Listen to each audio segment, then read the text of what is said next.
Okay, we're back live again after everything just crashed on the first stream. The first stream is still on the channel where I commentated on what Tony D'Angelo said.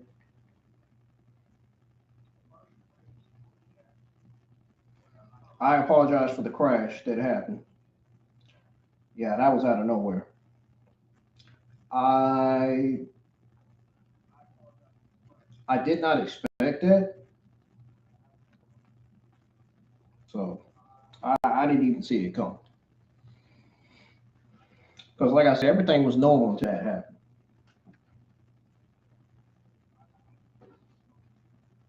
But anyways, folks, welcome back to the IWN YouTube channel once more.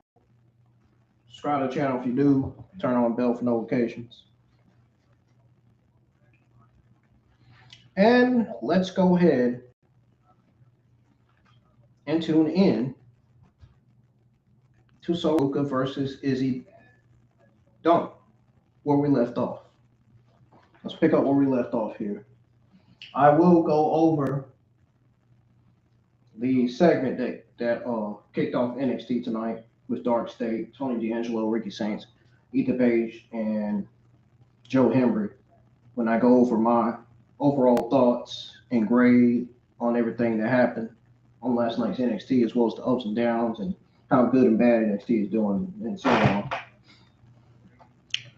In the meantime, we're going to go ahead and zoom back into Sol Ruca versus Izzi Dame. I'm watching it on CW. I had it recorded just in case the laptop would crash, just in case I would have to reset it again. Well, it's pretty clear that I am not watching it on Netflix now. I'm watching it on CW. I'm switching over to CW. Forget it. As much as I don't like commercial breaks, but I mean, I can skip them, so there won't be no complaints about commercial breaks. I can skip them.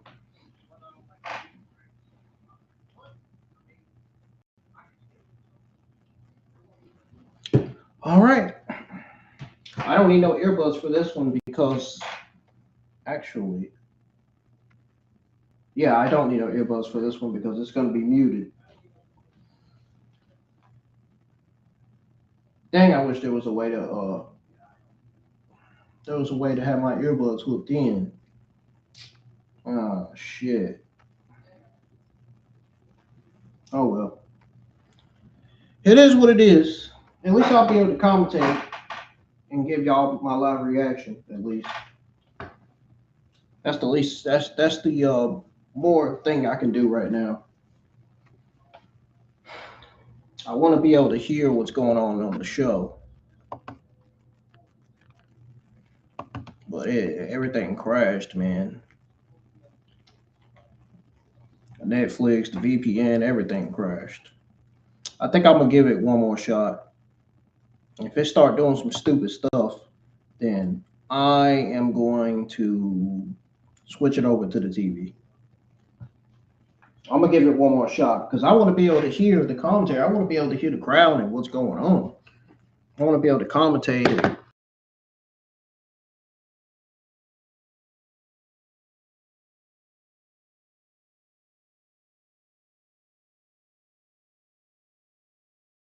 Oh, it started doing that again.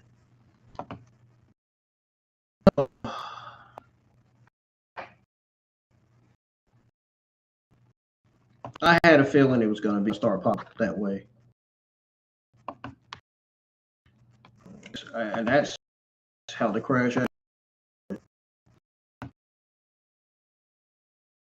Believe it or not. Let me go ahead and get off it. That way that won't come down a little bit.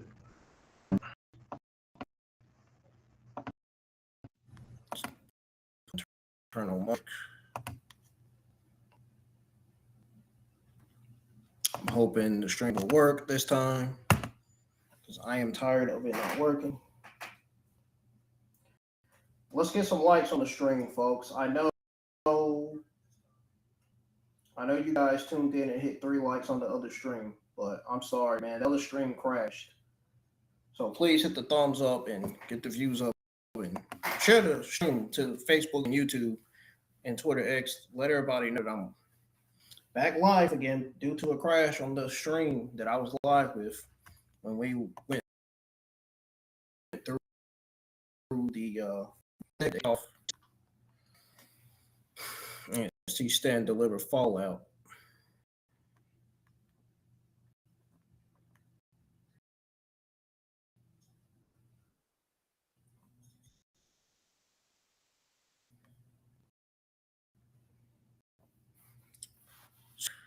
Damn. I'm just like, damn, man. That's the first time it ever crashed on me like that. That's crazy.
See the video is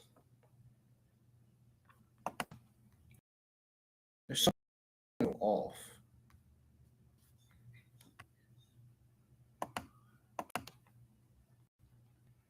I'm thinking it's the VPN. That's what I'm thinking. Because I have it on.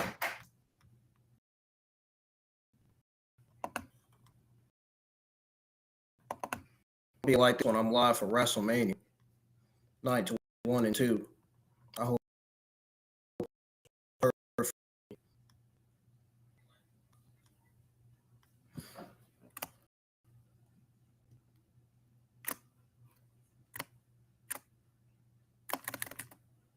Oh wait. I don't know what I was thinking. The hell? Why is this thing not?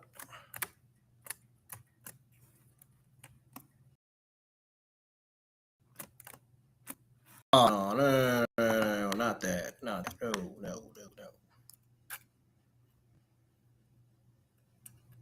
That's not what I was trying to do.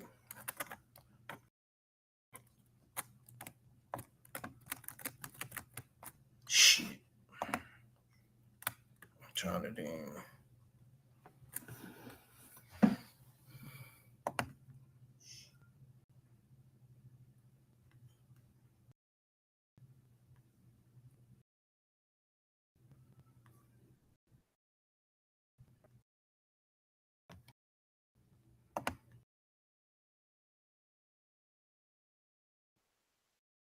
And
Soon as the VPN connected, that's when my audio came back up. See, the VPN, that's what it is, y'all.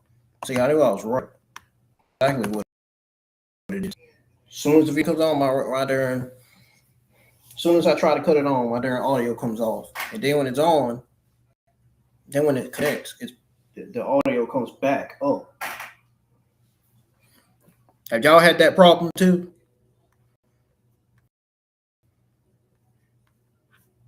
Surely I'm not the only one that had that problem.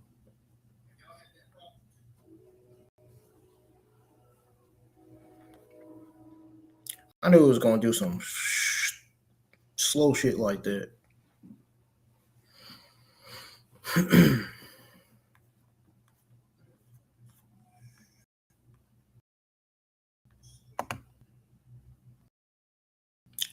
Yeah, apparently.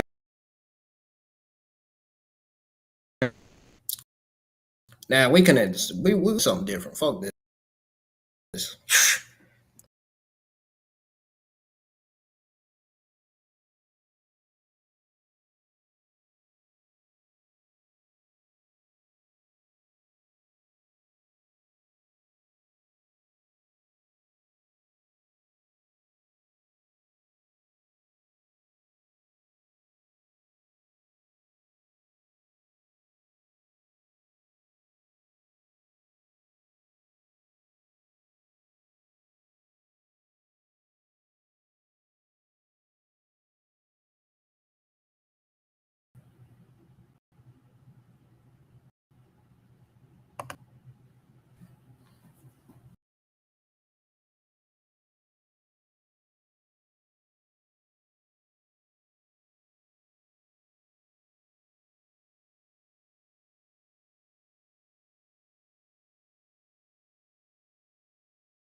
Damn, I've been through it. No, god damn. I've been through enough. Damn. Can't catch a break.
Okay.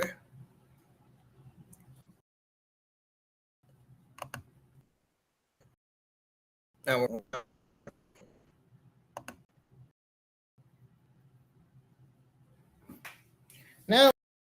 we're talking, folks. Hang on tight. Here we go.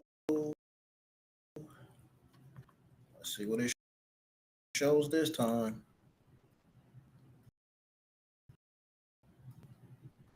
Oh, it shows the same thing.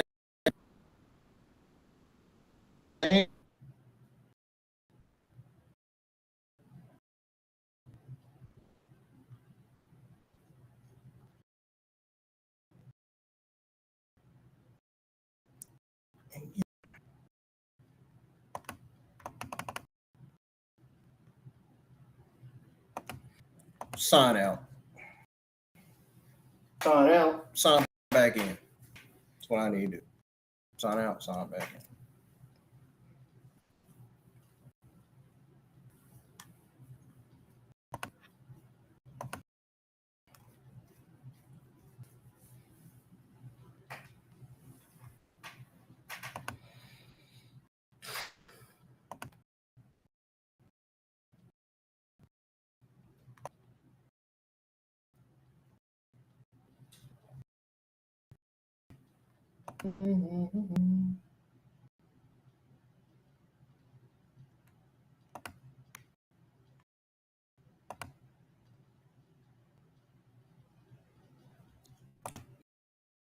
Nah.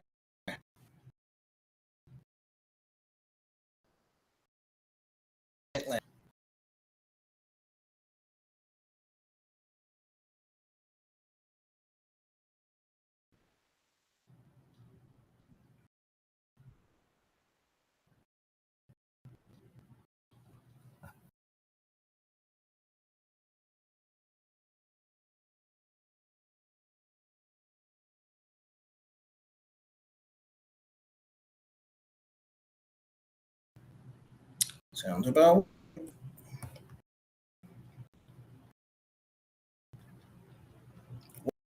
Except for we need to be on the other account.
All right, there it goes.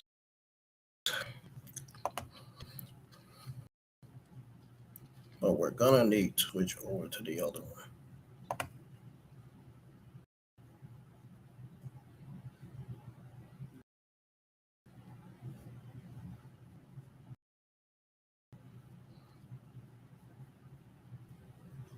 Yeah, that sounds about right.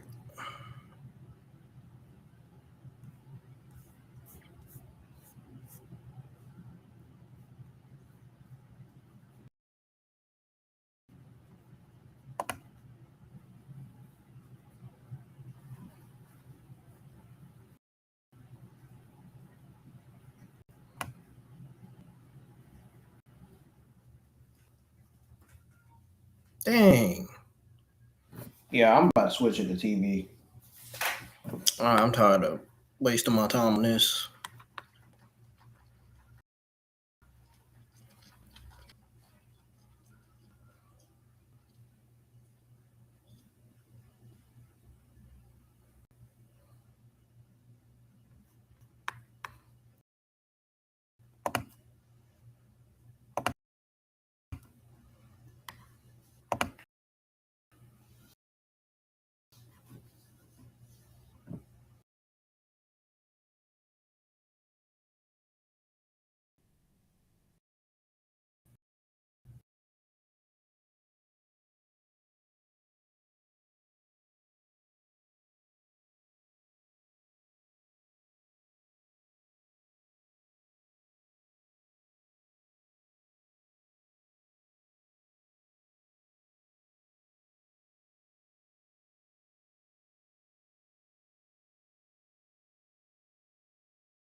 Now,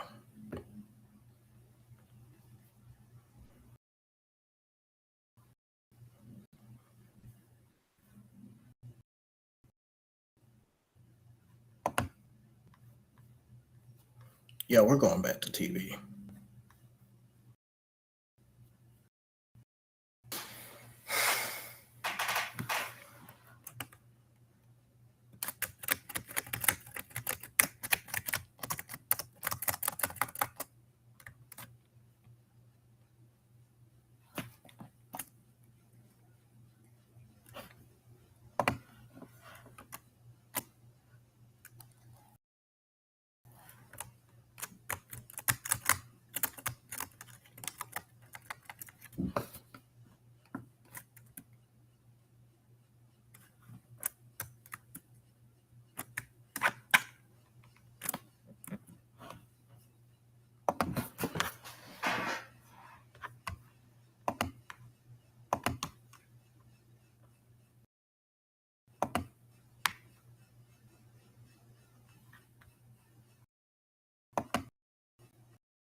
This thing getting on my nerves.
No, that's not the part they told me to push.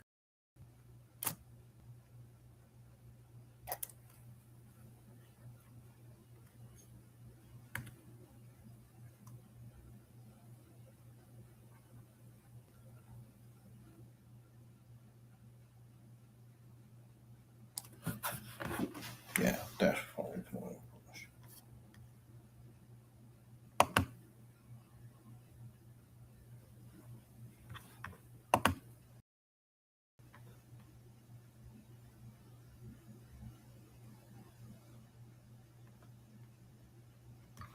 Stream's still going, at least.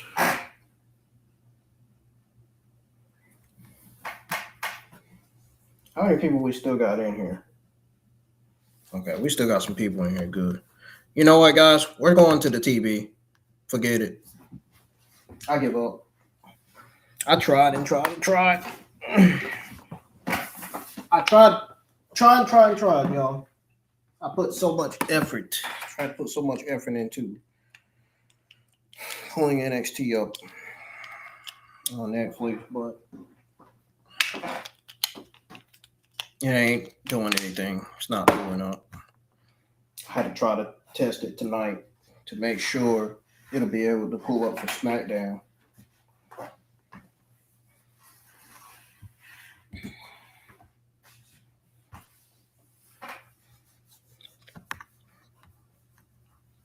Okay.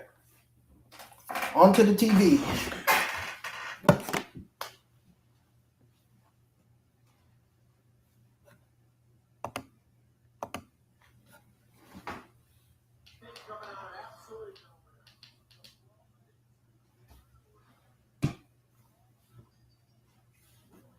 All right, so here we go. We got Sol Ruca versus Izzi Dame from last night's NXT Stand and Deliver Fallout.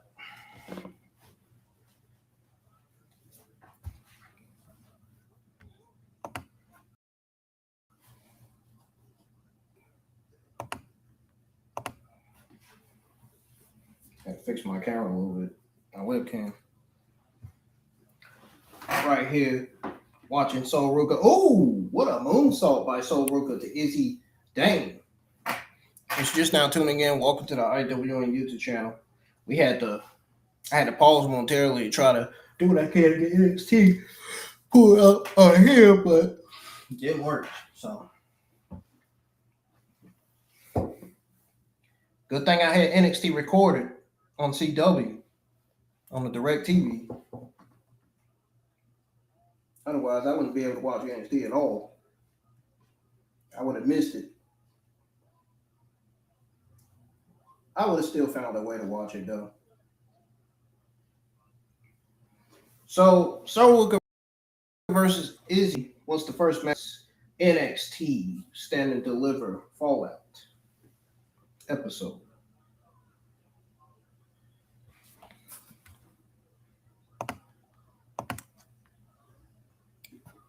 If y'all can hear me, let me know.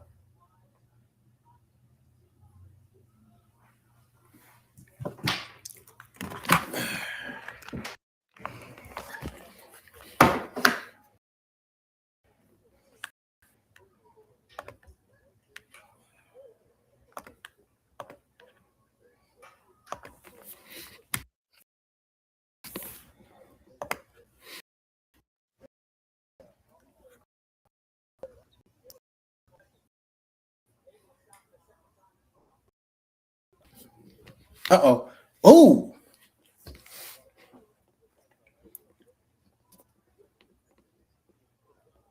Sol Ruca just drop kicked Izzi Dame out the ring.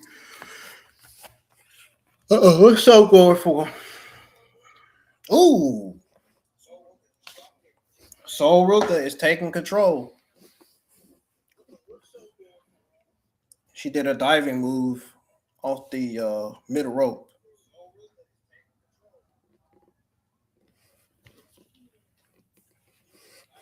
Go ahead and skip these commercials. You don't need to watch them. They're boring and annoying as it is now.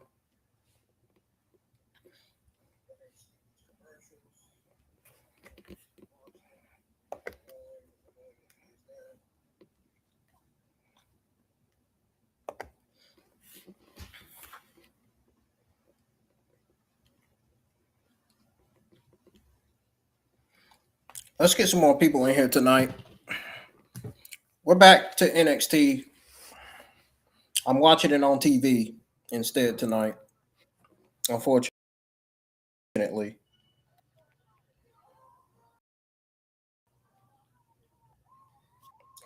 Sadly, I know it sucks, but I couldn't get NXT to pull up on the laptop tonight. Had it pull up on the first stream, but it crashed.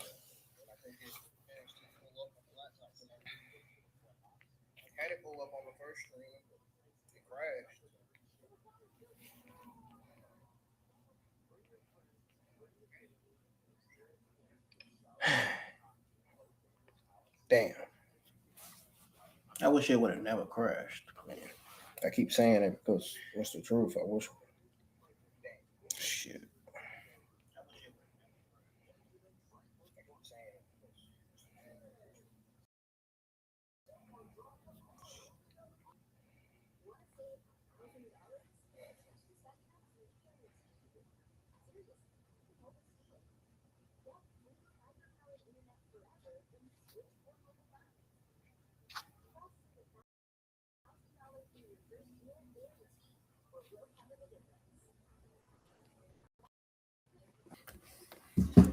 See if I can put my laptop on here.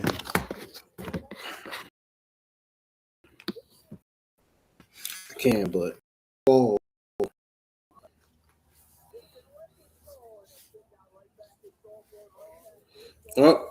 Izzi Dame kicks out that 2. What's Izzy going for here? She got Sol Ruca in the corner. Sol Ruca's in the corner. What's this? What is this? Oh, so caught her knee. She caught her foot. Oh, forearm to the face, and a diving clothesline, a diving rolling clothesline from Sol Ruca. That was cool. That was very, very cool by Sol Ruca.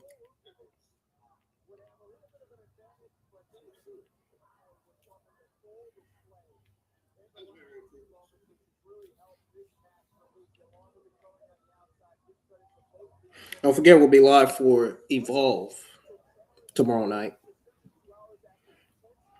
Even though it aired tonight on Tubi.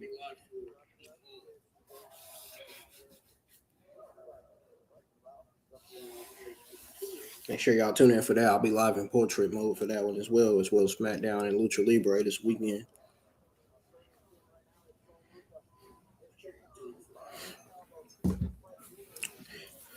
Sol Ruca's building momentum. She done sent Izzi Dame to the corner, German suplex, and she is rolling from last night's NXT. And she stand out, fall out, up, drop kick off the top rope. Izzi Dame is in trouble. She is down. She is down for the count. Oh, what move was that by Sol Ruca?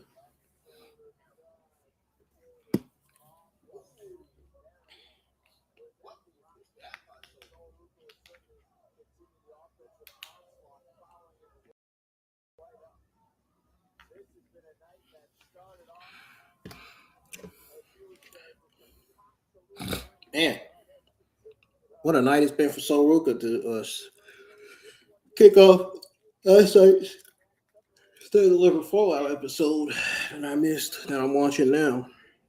Sorry, man, I'm getting tired. It's already 10:38 p.m. at night. My eyes are getting tired. I'm not tired. My eyes are.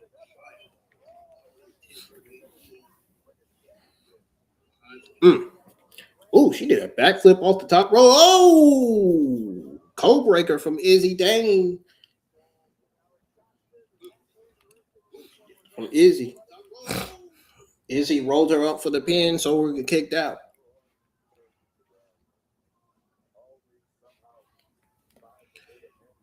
We got a reversal by Sol Ruca. Rolls Izzi Dame up.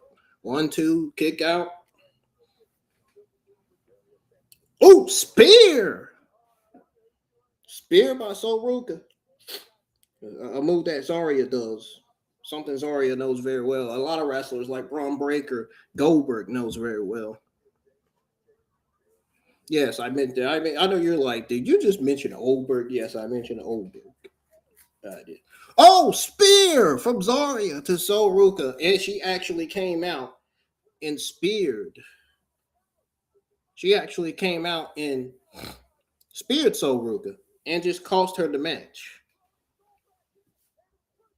Damn.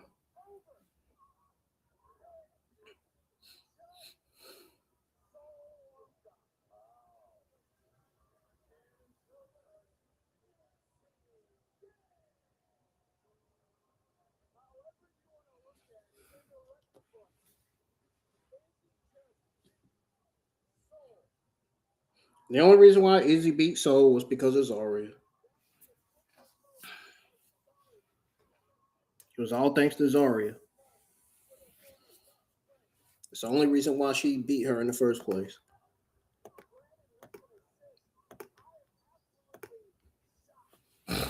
You shouldn't even be as shocked, Joseph.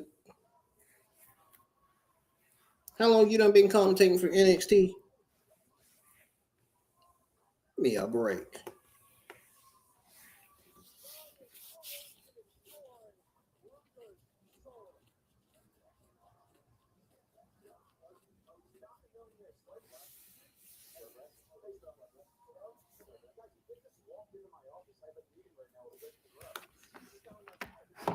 Got the Vanity Project here tonight.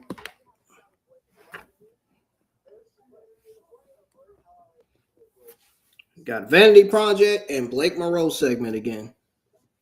Never thought I'd see that.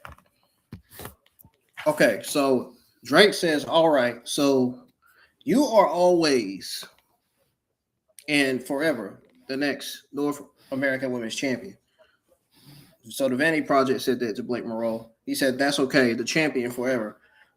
That's darn, subtitles going so fast. It's beautiful. Look at it.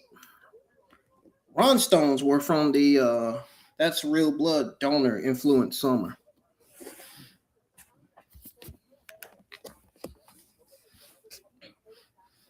Yourself checked you last Sunday, Stones. You have no idea how much stress this was us. Actually went to her home room after Sol. You want to work your way back to getting into the title shot. See, this is why I like watching NXT on Netflix, because the subtitles on TV go too fast. I like to watch NXT on Netflix better because the subtitles don't go fast like it does on the TV screen on direct TV for NXT. NXT was presented by DoorDash last night. I order food from DoorDash sometimes, not all the time.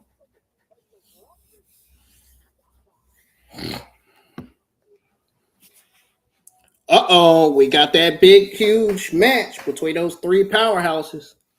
Keanu, Carver, Jasper, Troy, and Josh Briggs. It's about to go down. This is the match I've been waiting for, man. It's about to go down. It's about to go down. What did y'all think of this match last night?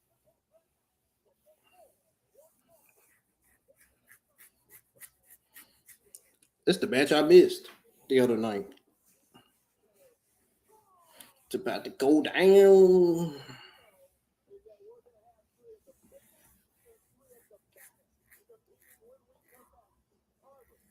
The IWN villain is in the house. The villain, IWN, in the house tonight. Still watching NXT. Josh Briggs versus Keanu, Carver versus Jasper, Troy. Triple threat match coming up next. Let's go ahead and rewind right to it.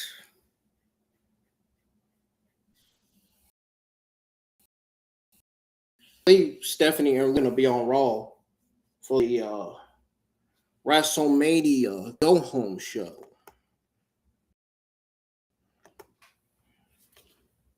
Better believe they'll be on the WrestleMania Go Home show.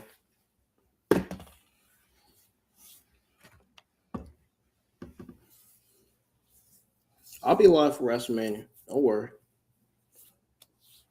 Oh, don't y'all worry. I'm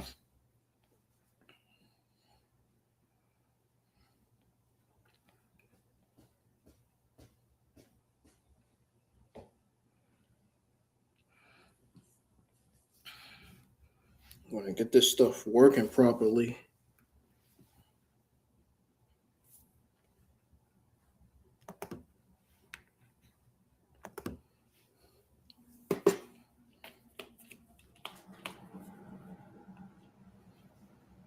All right, I got NXT back on screen. Oh, we got Dorian, Von Dox, Elio, and Eli on screen talking to each other in the locker room. Elio with his arm injury, shoulder wrapped up. Sean Legacy on his phone in the background.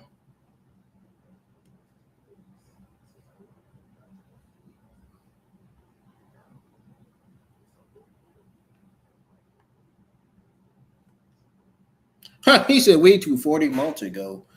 What is he talking about? Next week.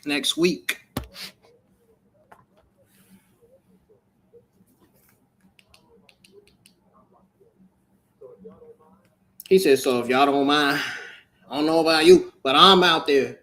I'm not there. So if you mind cases, next week, whatever they said.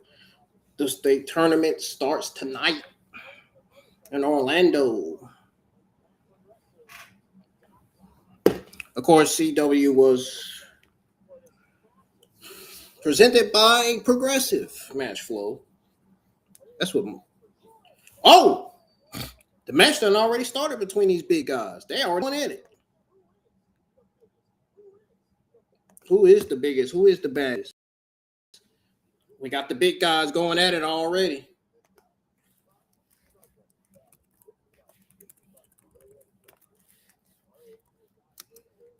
Briggs versus, hold on. Yeah.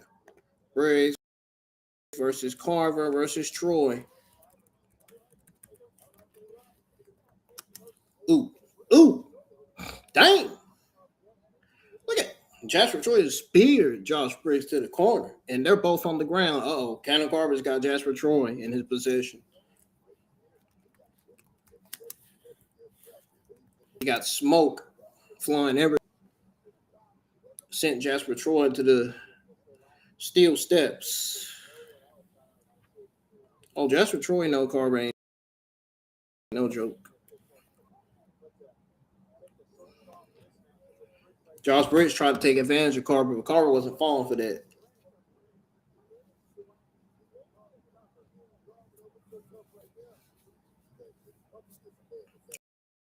Carver wasn't falling for that.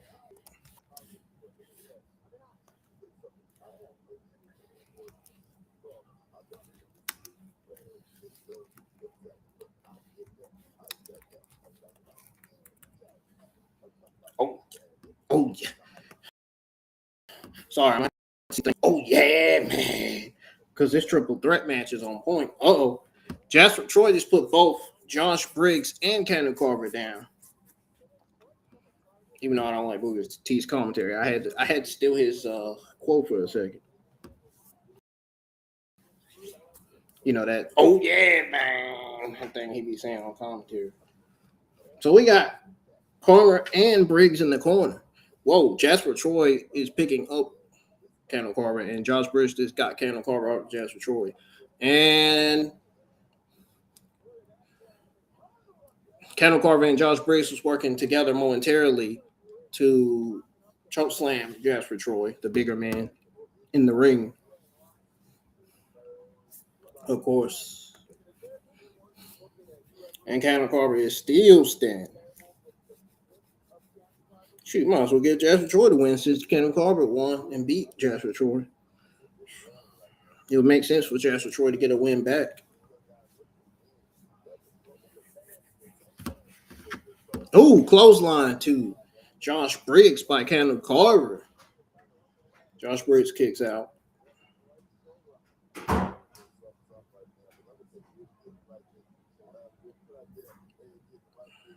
Josh Briggs, he's sending Keanu Carver, sending Joe. Sent him all the way to the corner. I know they had to hurt his back. Sent to the corner again. I think he's just trying to injure the back of Josh Briggs at this point. I think that's what Keanu Carver's strategy is here, but he's stomping on him. Stomping on that freaking throat of his. Just smashing it. Still stomping on him. Keanu Carver is trying to do what it takes to keep Josh Briggs from getting up, but he keeps moving every time. He ain't liking that.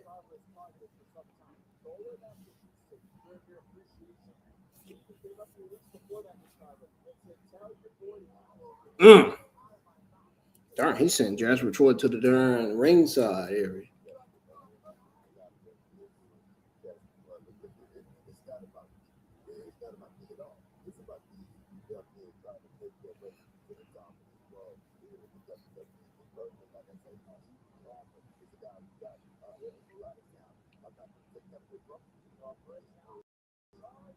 Darn, he just picked up and tossed Josh Briggs.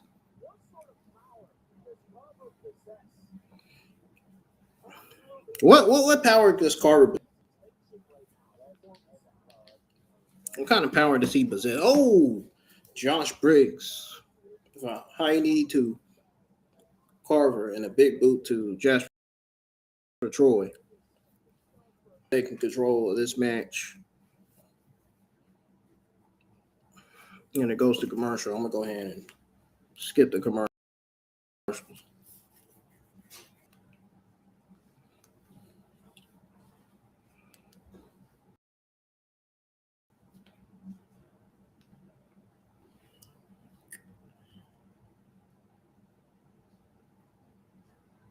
Go ahead and skip it. All right.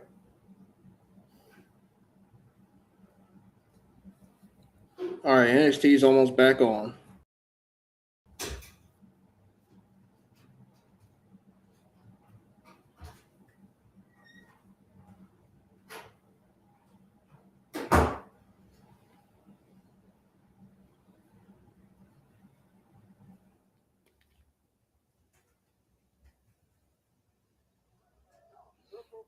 All right.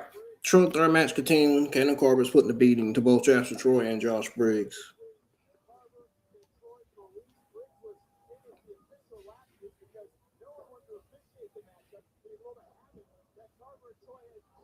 Ooh. Uh-oh. Clothesline by Keanu Carver.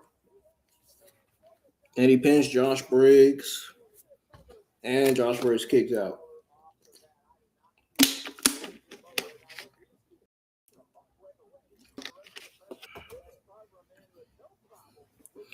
He sends Josh Briggs to Jasper Troy in the corner. Oh, man. Keanu Carver is playing tonight. This was the triple threat match that took place last night on the NXT Stand Deliver Fallout episode.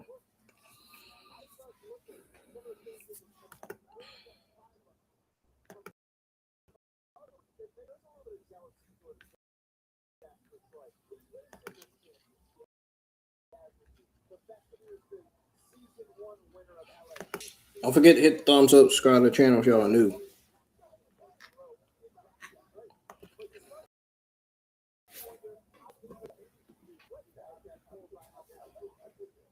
Share the stream. Let's get some more people in tonight. Before I step away, come back, and go over my overall thoughts and grade. I may have to pause when we get to the next match because I got to use the restroom. So.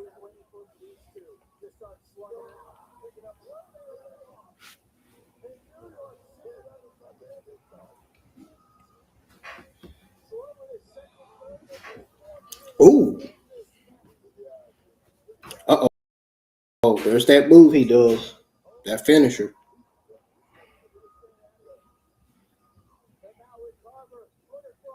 Choke slam to Keanu Carver by Jasper Troy.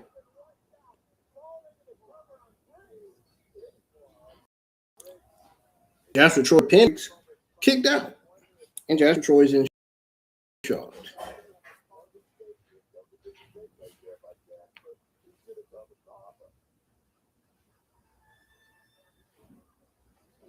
Jasper Troy pulls Keanu Carver. And Josh Briggs just pushed Jasper Troy out the ring.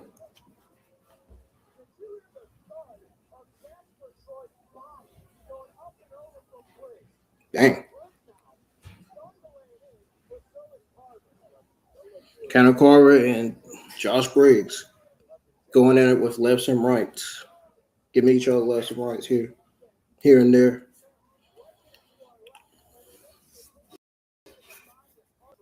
Ooh.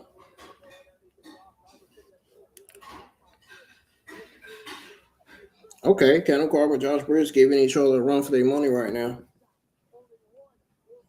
Only one will stand tall and win this match. Or only one will win this match, stand tall. Ooh. Jasper Troy just came in the ring out of nowhere and put Josh Briggs down like a freight train.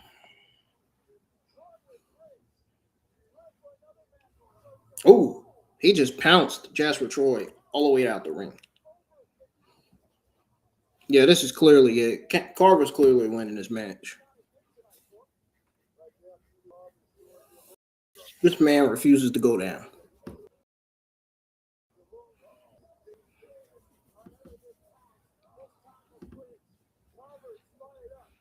That man refuses to go down.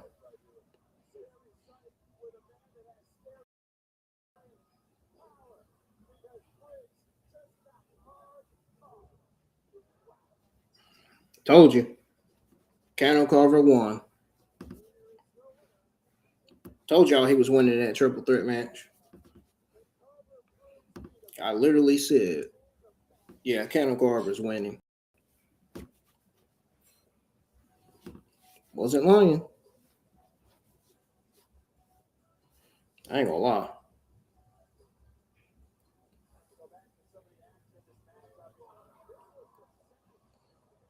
They took the energy out of him. Those two big men, Josh Briggs and Jasper Troy. I ain't never seen Jasper Troy yet and still be down from dealing with those two. But he's standing tall now.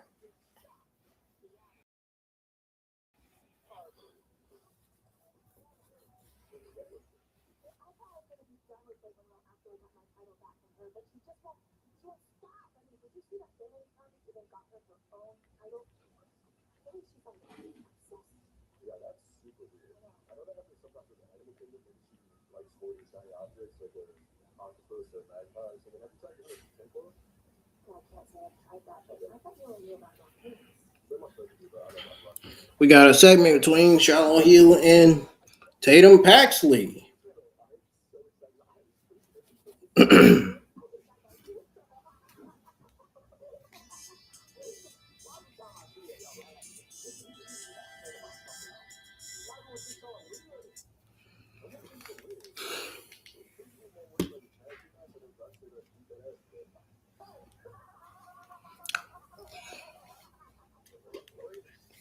Oh, Ricky Saints got mad.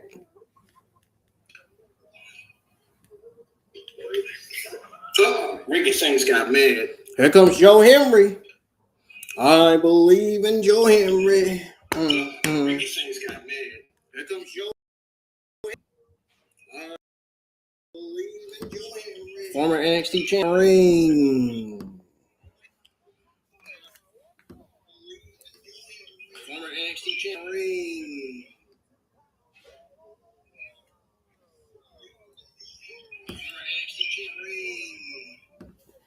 Here's Joe Henry.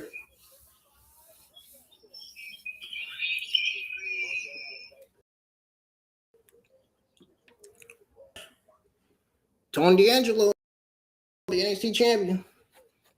Former NXT champions. Joe Henry, Ricky Saints, and Ethan Page versus DarkState.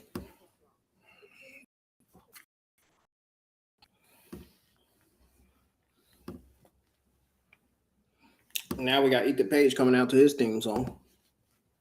Ego. And then Ricky Saints.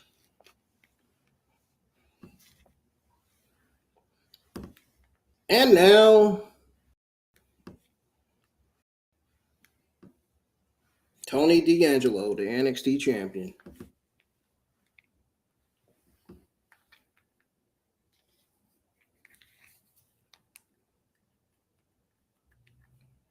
And now we have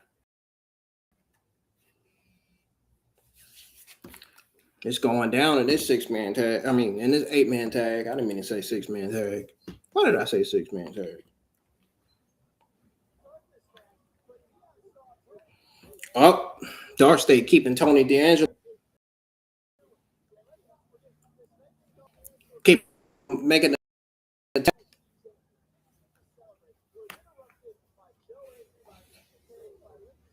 Look at that.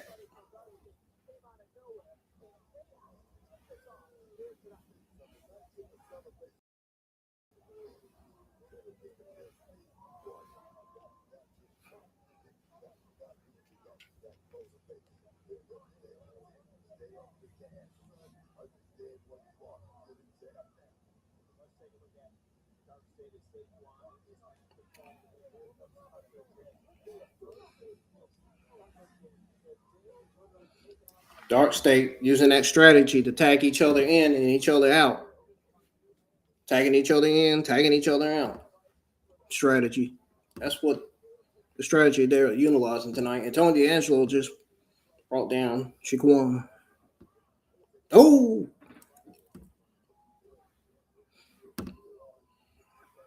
Uh-oh, Tony D'Angelo's fighting back.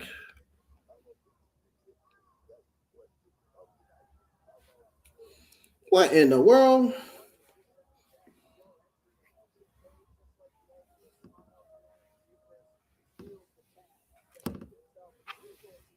Ethan Page just tagged himself in when Tony D'Angelo tried to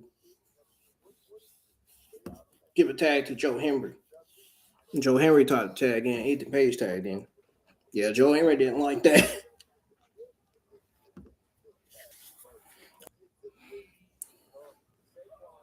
Well, Suge was going for the suplex, but Ethan Page went for the suplex instead momentarily.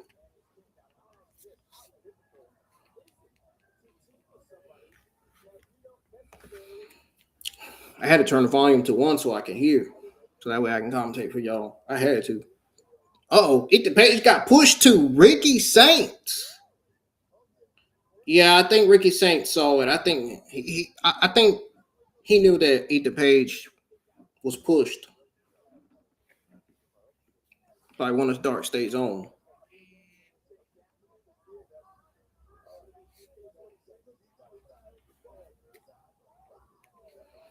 Wow. Brandon Cutler with a clothesline to Ricky Saints in the corner to tag in Dion Lennox. Ooh. Or Steve Cutler, whatever his name is. But oh. Ricky Saints rolled up and tagged in Joe Henry. There's Joe Henry. He's a rolling. Oh. Momentarily it was. Now Dion Lennox got the advantage. They're fighting for the advantage in this 8-man tag team match.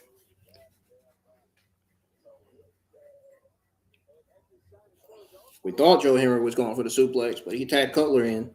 Whoa. Ooh.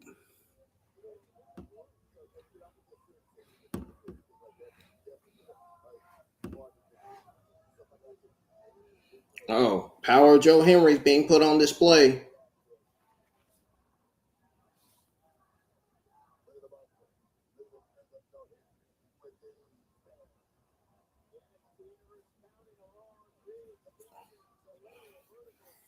And Joe Henry was taking his time with that suplex. He really was. Got Ricky saying.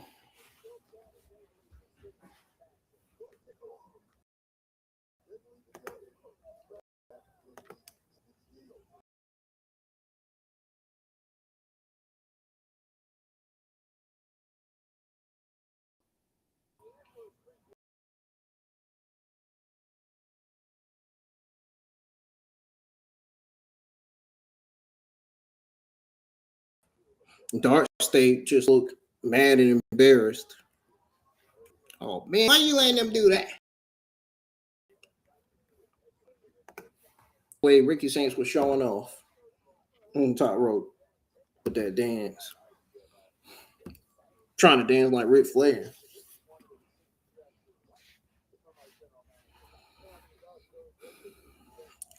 Damn. Ethan Page just tagged. He just tapped Ricky Saints' back and tag in. Like, tap. And Ricky Saints didn't like that. Double team.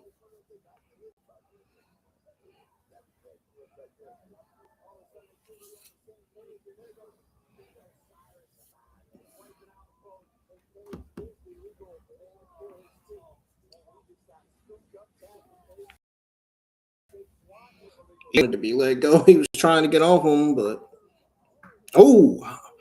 knees up by Ethan Page.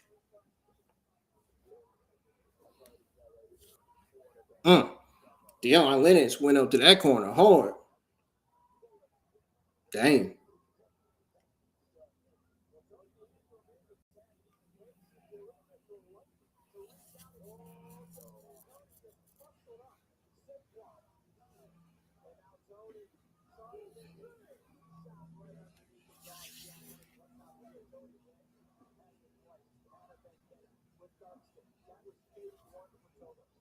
Oh.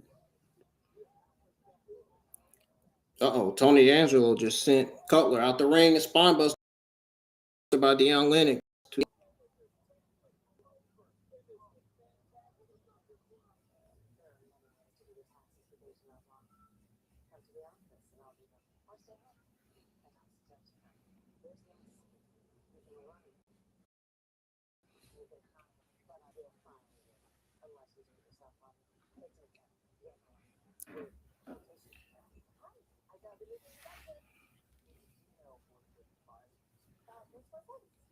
Woo!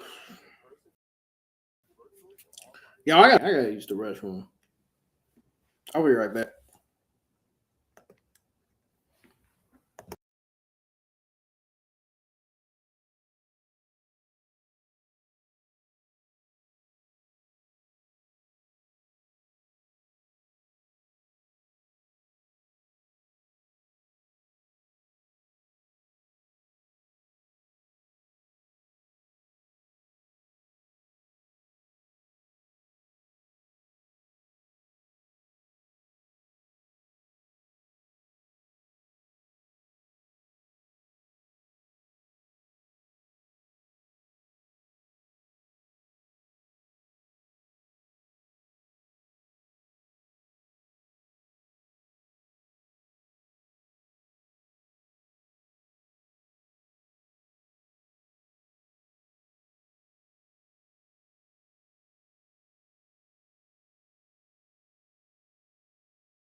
All right, y'all, I'm back.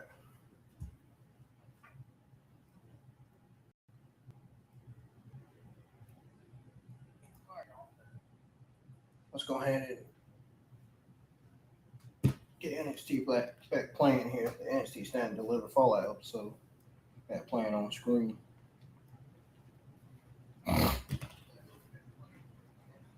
If y'all just now tuning in, man, welcome to the IWN YouTube channel. Hit the thumbs up, subscribe to the channel if you're new. If y'all just now tuning in, man, welcome. And share the stream. Oh, don't forget to follow me on my new Twitter X account at the Villain IWN. Nobody has followed yet.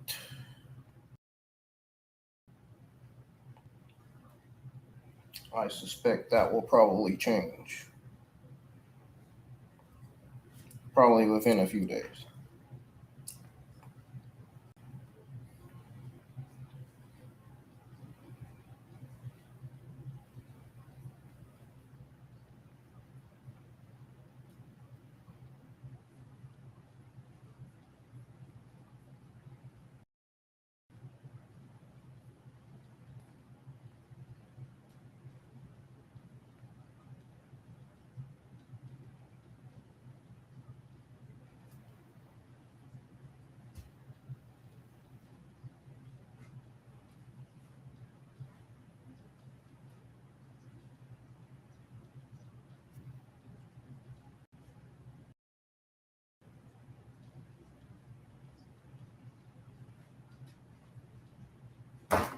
Ouch.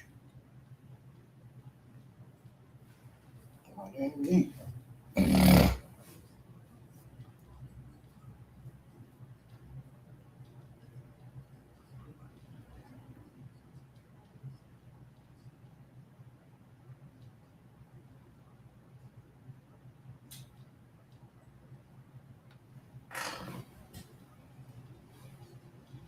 I'm gonna tweet out my thoughts on everything that happened in the show as well.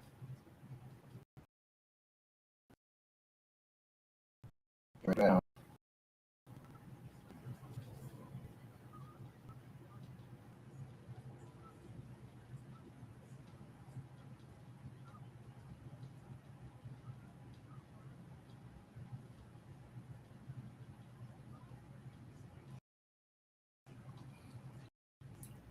Post thoughts on the YouTube as well, so y'all can see it on there as well.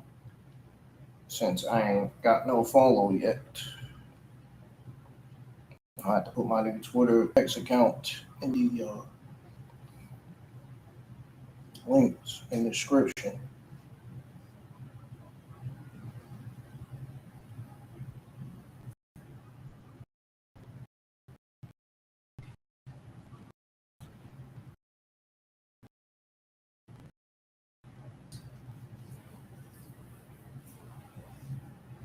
Alrighty, NXT's back on.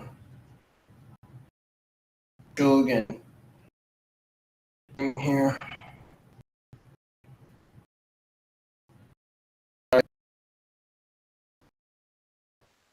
Oh well.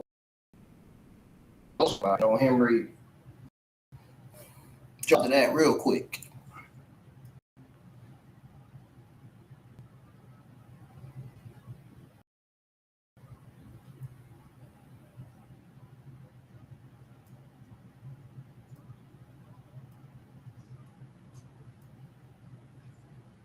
Oh, now we got the double team by Osiris and June. And Joe Henry kicked out.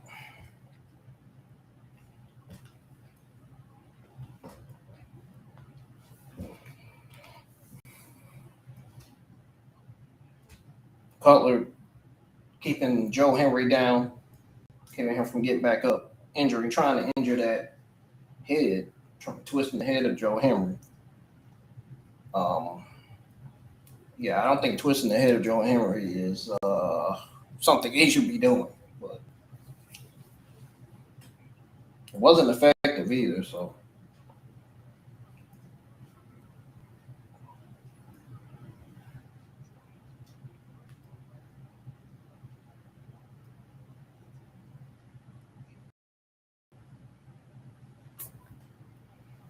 He pins Joe Henry. Joe Henry kicks out.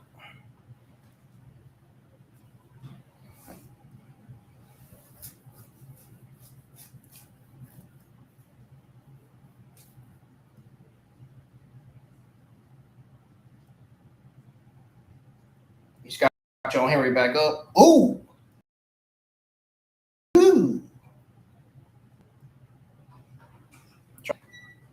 Or Steve go. And he tags Osiris. Osiris got tagged in not once, twice, multiple times. Uppercuts by Joe Henry. To do. Ooh.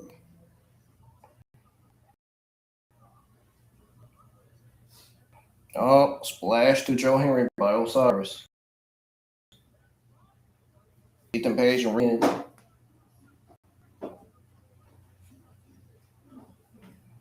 And now we got Ricky Saints, Ethan Page arguing with Osiris and Cutler. Oh, Deion Lynch just delivered a cheap shot to Joe Henry. Whoa. Oh, shoot. Miles Bourne just put down Deion. Miles Bourne came out of nowhere. Uh-oh. DarkState pay attention to their match.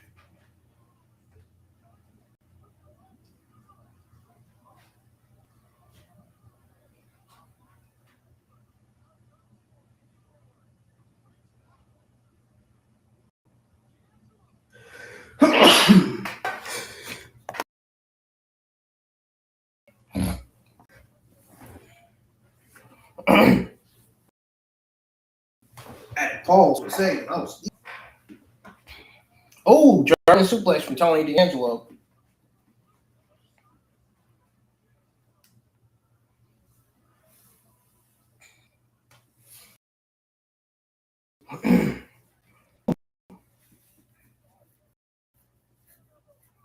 And Osiris breaks up the pin.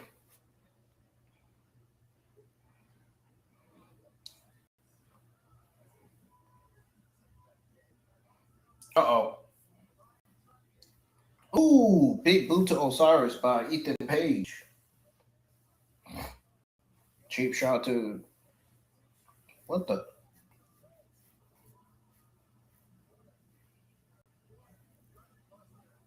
What a gut buster by Cutler. And Cutler gets clothesline out the ring.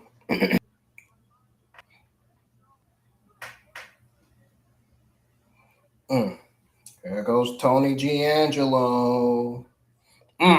Got stopped by Suge. Spear.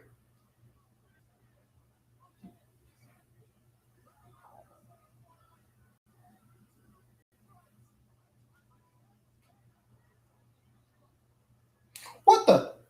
Ethan Page just big booted Tony D'Angelo. And he did the twisted grin to Suge to end the match.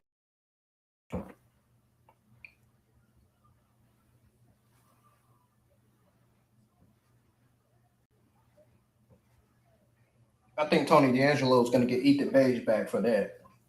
He didn't like that. Told you. We're behind you.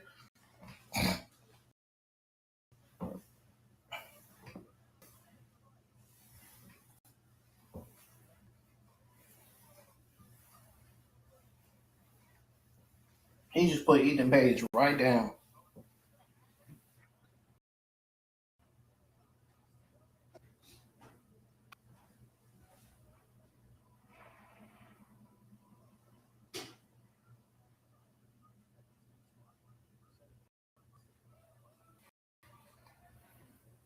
Told you I thought that was going to happen.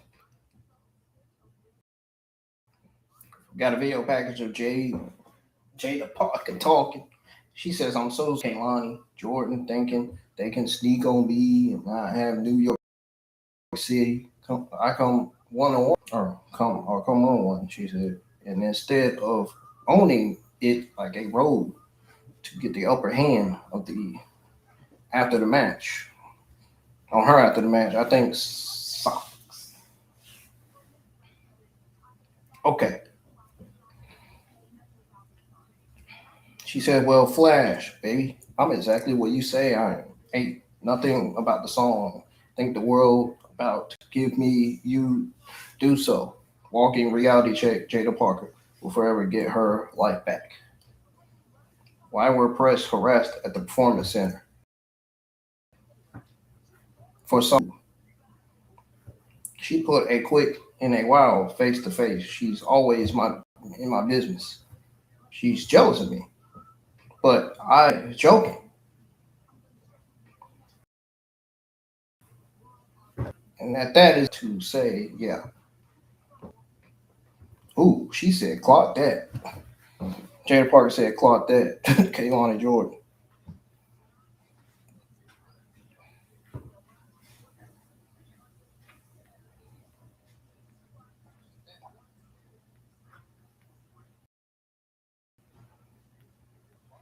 Y'all thumbs up. Let's get those 3 likes on the stream, man, that we got on the first stream before the first stream crashed.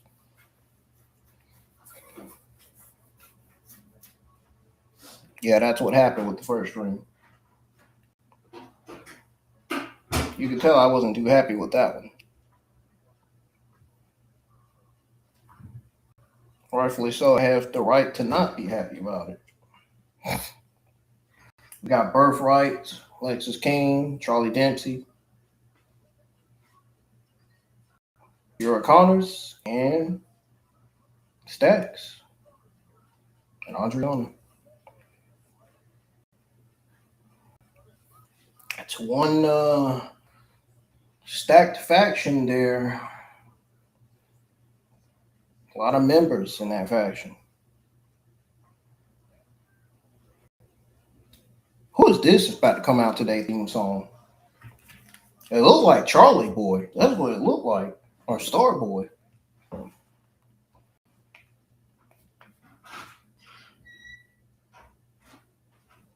Looked like Star Boy from Evolve.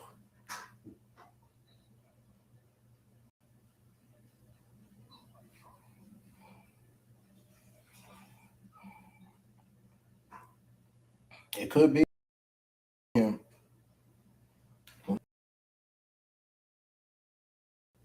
Or it might be.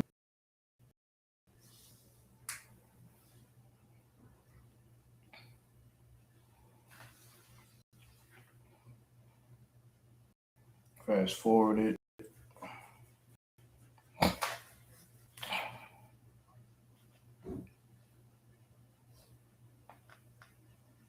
Oh, I was right. It is Starboy. They got him on the NXT going up against Lexus King.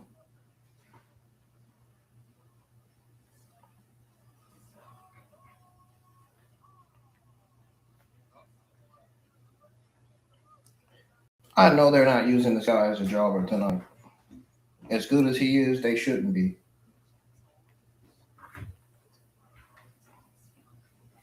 Because it seemed like that's what they did with him last night. Because, NXT aired last night on CW and Netflix International.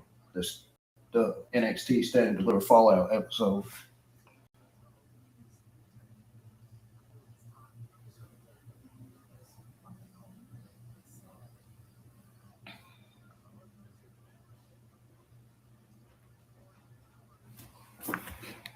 Oh, let me take this off the screen now. I forgot to take that off. Here we go. WWE Men's Speed Tournament begins. I don't know why they had to do another one.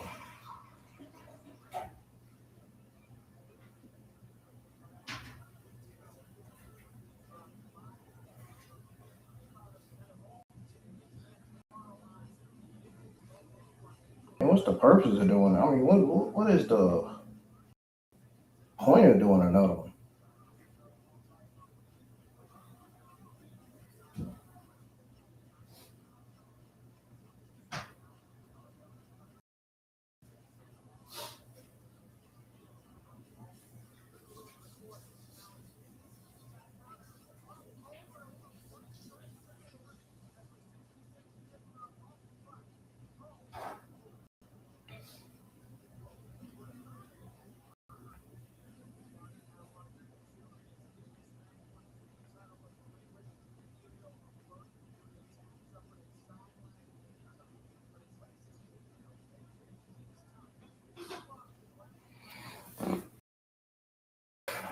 What's Lex to do on the? Oh, he was getting on the middle rope, but he got stopped by Starboy.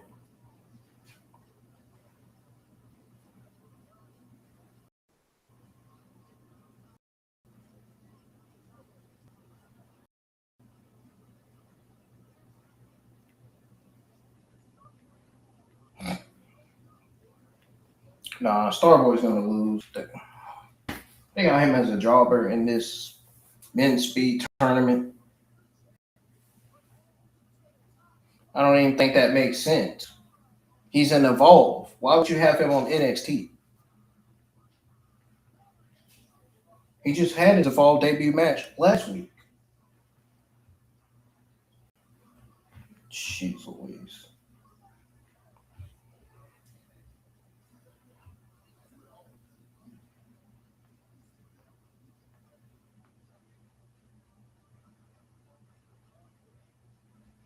I think Starboy is more than ready for NXT, though.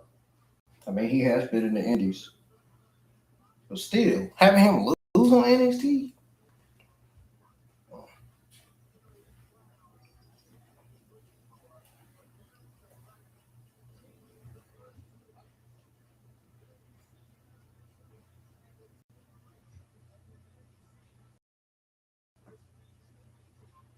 I'm streaming, folks. Remember what I said? Hit the thumbs up. I want my 3 likes on the stream, like I did on the first one when it crashed, or before it crashed, actually. Because I'm about to delete that one. I might delete that one. I don't know. We'll see.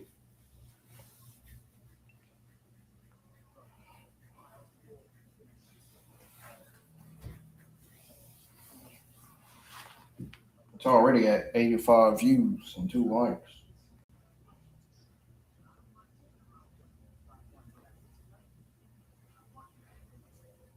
I may just keep it on there.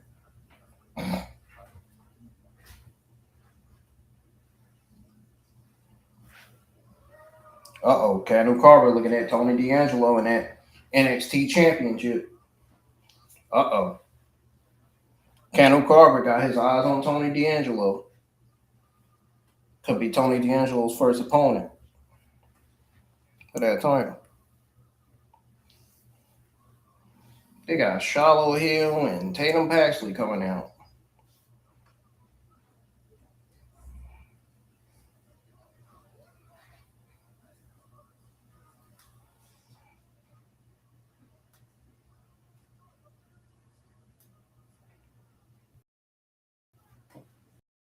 Shallow Hill and Tatum Paxley out.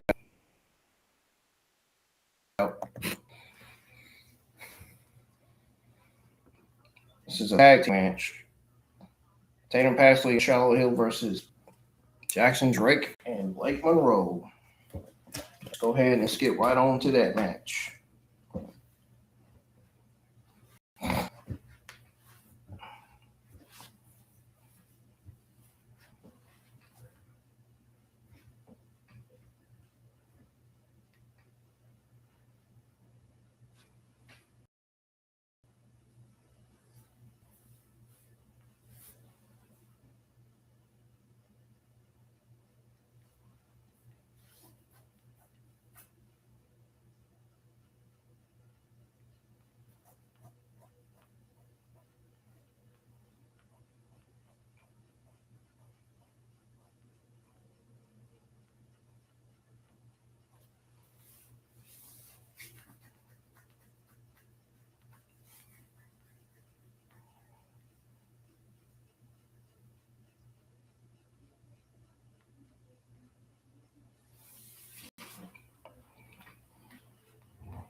Yeah, and I hate they wasted Starboy on NXT.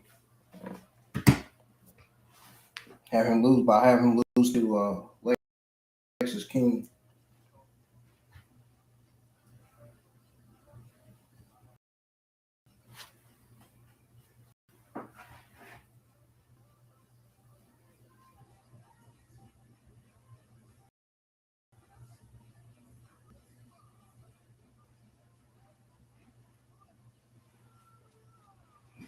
We got the team of Blake Monroe and Jackson Drake.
Yeah, Tatum Paxton is holding up the North American Women's Championship in front of Blake Monroe's face. And now Blake Monroe is holding up the North American Championship that the Vanity Project made for her. And now they're fighting over the titles. In the world.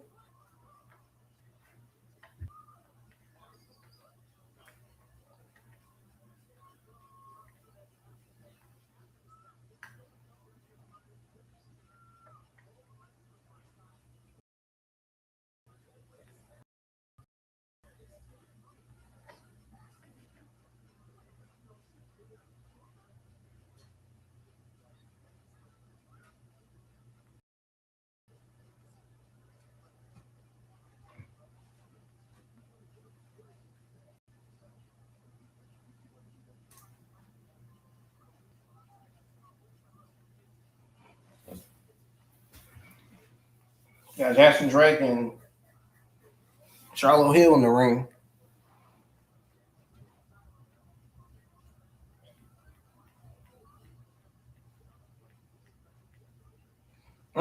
Charlotte Hill just rolled Jasper Drake.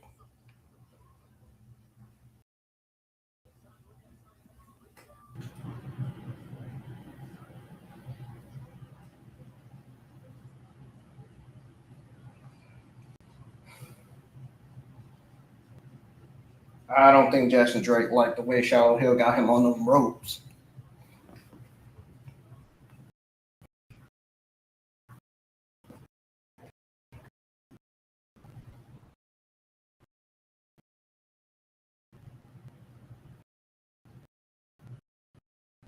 Ooh, yeah.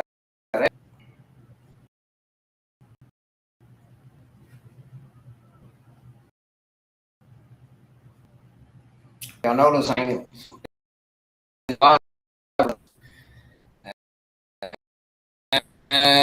good enough react. Ain't been that good tonight for me to act loud.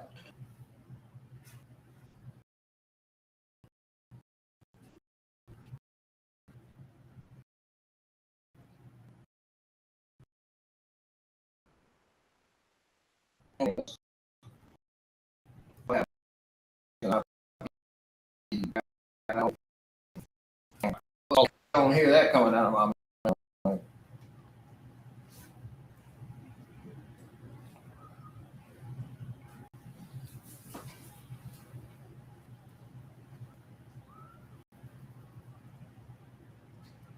Uh-oh. Tatum Paxton was going for a finisher until Jackson Drake interfered.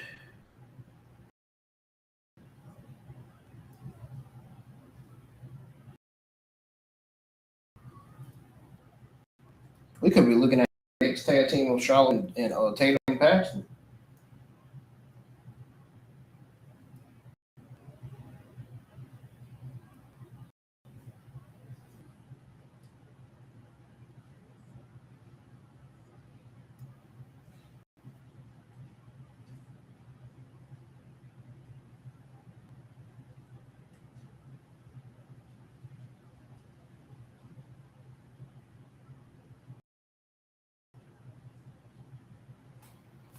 Shallow Hill stretching the back of Jackson Drake. Tatum Paxley stretching the back of Blake Monroe. And they both just sent Blake Monroe and Jackson Drake out of the ring.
Okay, let's go ahead and rewind this back to that tag team match with and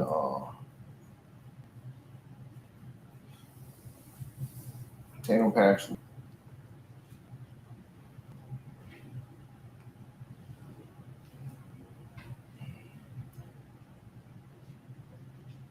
Tyler Hill and Tatum Paxley against Blake Monroe and Jackson Drake. Sorry, y'all. Eyes are getting tired.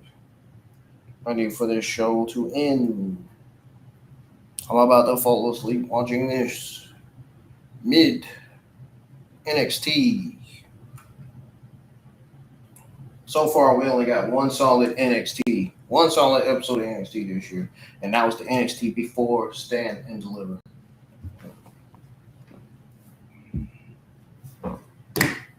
This doesn't even feel like a Stand and Deliver Fallout. It feels like mid Stand and Deliver Fallout. It don't even feel like no mid average at all either.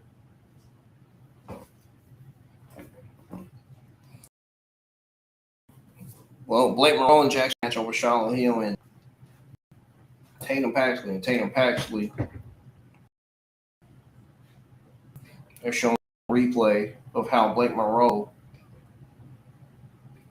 Tatum Paxley, did her finisher and pinned her for the 1, 2, 3. And it was over.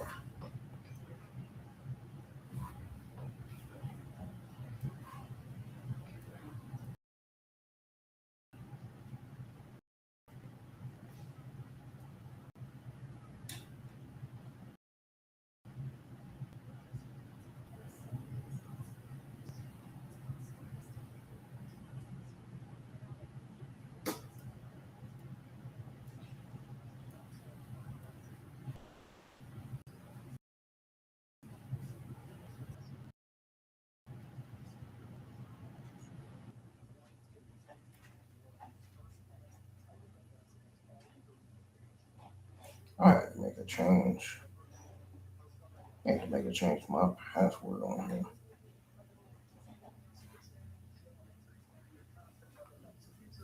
Oh shoot, we got a Revenge week number 2 coming up. April the 21st, we got Revenge week number.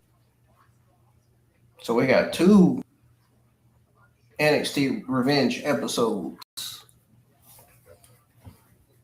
First, NXT Revenge week number 1 and week number 2. Interesting.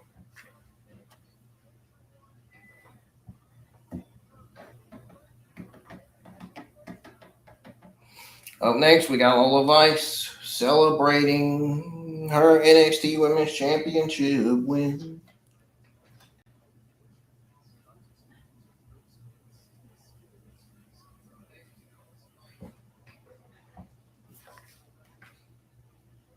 Let's go ahead and fast forward back to the show already.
So we got week 1, which is Ethan Page versus Tony D'Angelo for the NXT Championship next Tuesday.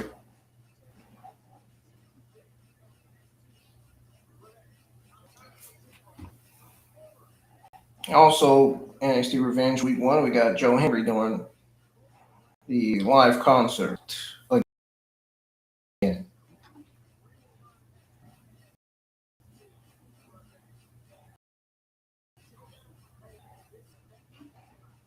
And Shayna Parker versus Kaylani Jordan again.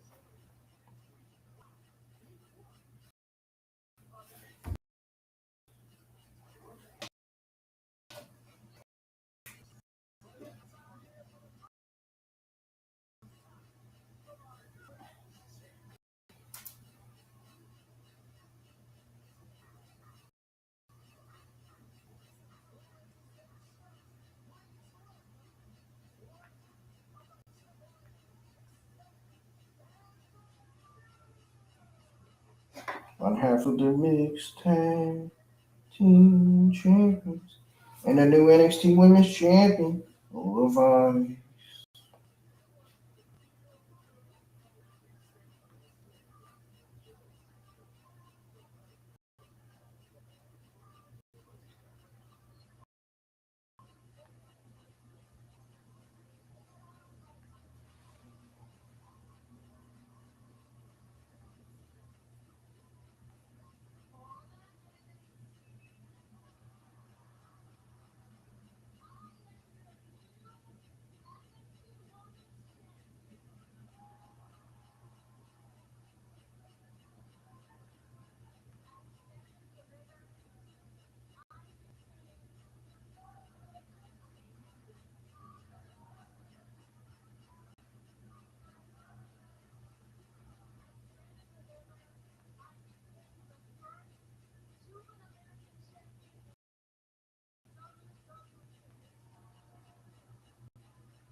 Lola Vice cutting a promo.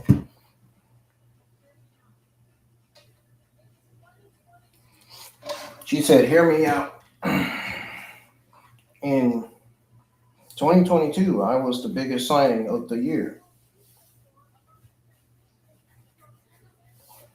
The WWE to do home menu tour about my transition from anime to the WWE. I think she said MMA though. Straight to the top, but instead. Yeah, from MMA to WWE is what she said though. I basically became coach again and started from scratch. I had to learn what it meant to earn my place in this division. And looking back, she says, wasn't ready to polish soil. A fool went to AAA in Mexico. Much experience as I could. I told by city worldwide. She said she told her city worldwide, made sure no questions that when the day came to me and Lola talking to me right now, ready.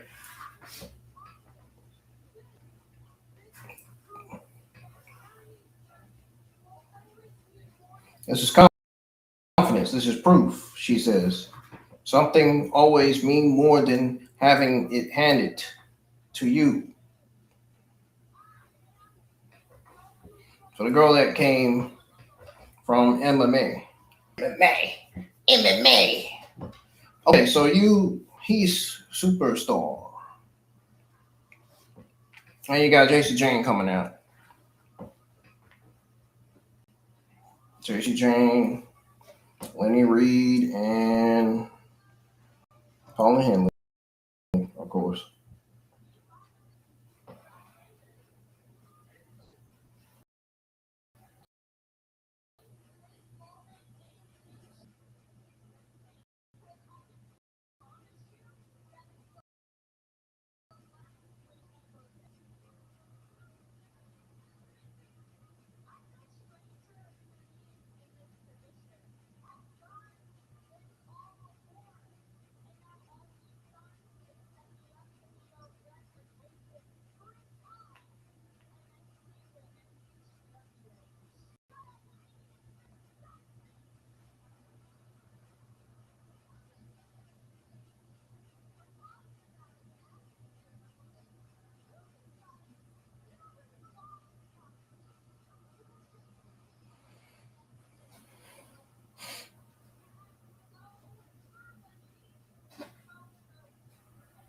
Got JC Jane and Lenny Reed cutting the promo here.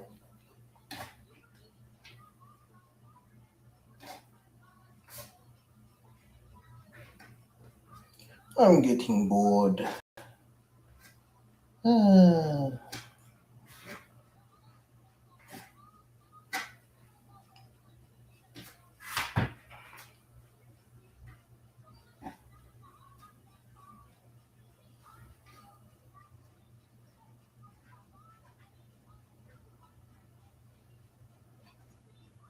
She said she held that champion for 286 and said that.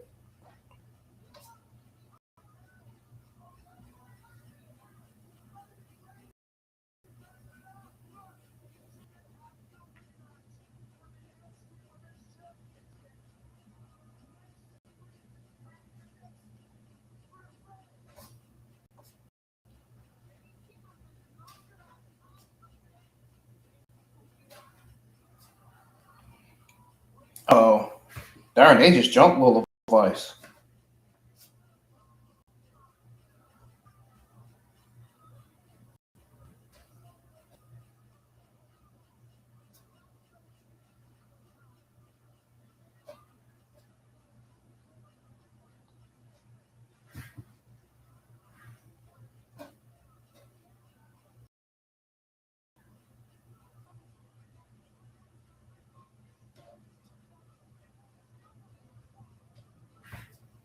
Dang, Lola Vice was not playing. She sent JC Jane running out that ring.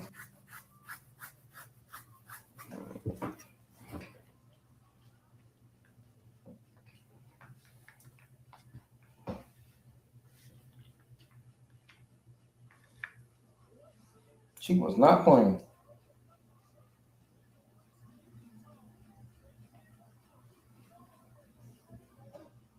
She wasn't playing. She wasn't playing around.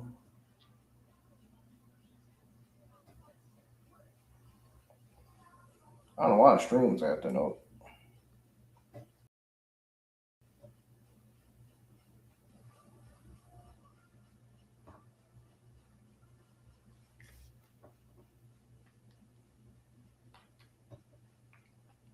Well, that was the end of NXT. I will be right back, folks. Right back. I will go over my overall thoughts, grade on the NXT Stand and Deliver Fallout episode, as well as the ups and downs and how good and bad they're doing and what needs to change on NXT.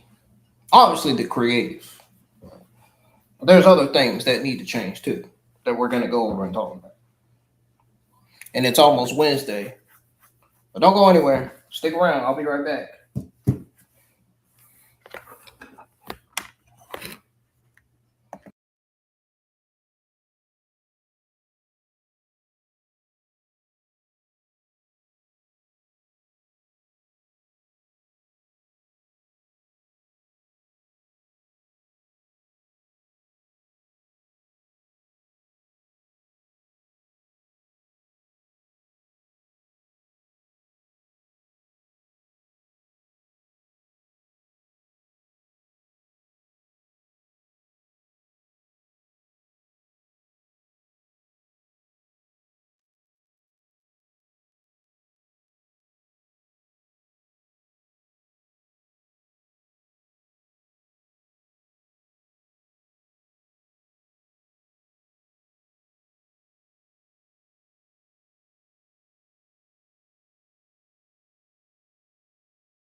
Okay, I'm back, folks. It's time to go over my thoughts and grade on WWE NXT Season 20, Episode 14 from this Tuesday night. I was going to give the show a mid C, but I bumped it up to a mid-average C plus. Like I said, the only solid NXT episode we got was the NXT Before Stand and Deliver last week. All the other shows have been mid every week. Have been mediocre, mid-average. Most of the shows have been mid-average, really. They got the talent. It's just they need to work on the creative writing and booking. We're going to go over that. We're going to talk about that. Because I've been mentioning that for months and months and months and months and months now.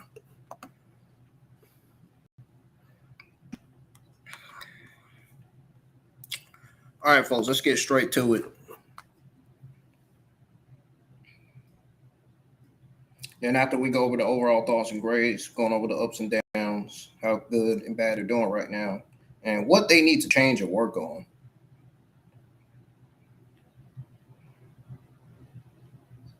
All right, so be honest with y'all, from watching this last night, coming out of Tuesday's NXT Stand and Deliver Fallout, this Tuesday, not last Tuesday. Last Tuesday was the solid NXT Stand and Deliver Go Home episode that we got last week. The only actual interesting NXT episode. Now, the Stand and Deliver Fallout on CW and Netflix felt like classic NXT. Hot in spots, messy in others. DarkState jumped Tony D'Angelo and his challengers to open. Then ate another loss in a good 8-man tag that made Ethan Page look like Tony's first real threat. Carver kept his push alive by bulldozing Briggs and Troy in a fun big man triple threat match. Man, I really enjoyed this triple threat match. This was one of the best things of the entire show for this Tuesday night. This triple threat match right here. I mean, I knew these guys were gonna put it all on the line. I mean, I knew they were gonna deliver. I knew it was gonna be a solid triple threat match. I was ready, waiting, and prepared for it to see it. I really was.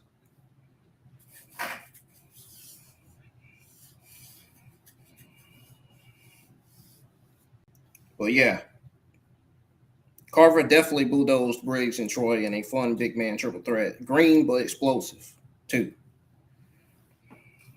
Then you got Ruca versus Izzi. I mean, it was a fine TV match, just too much interference. Zaria's spear sealed Izzy's taunted win and kept that feud hot.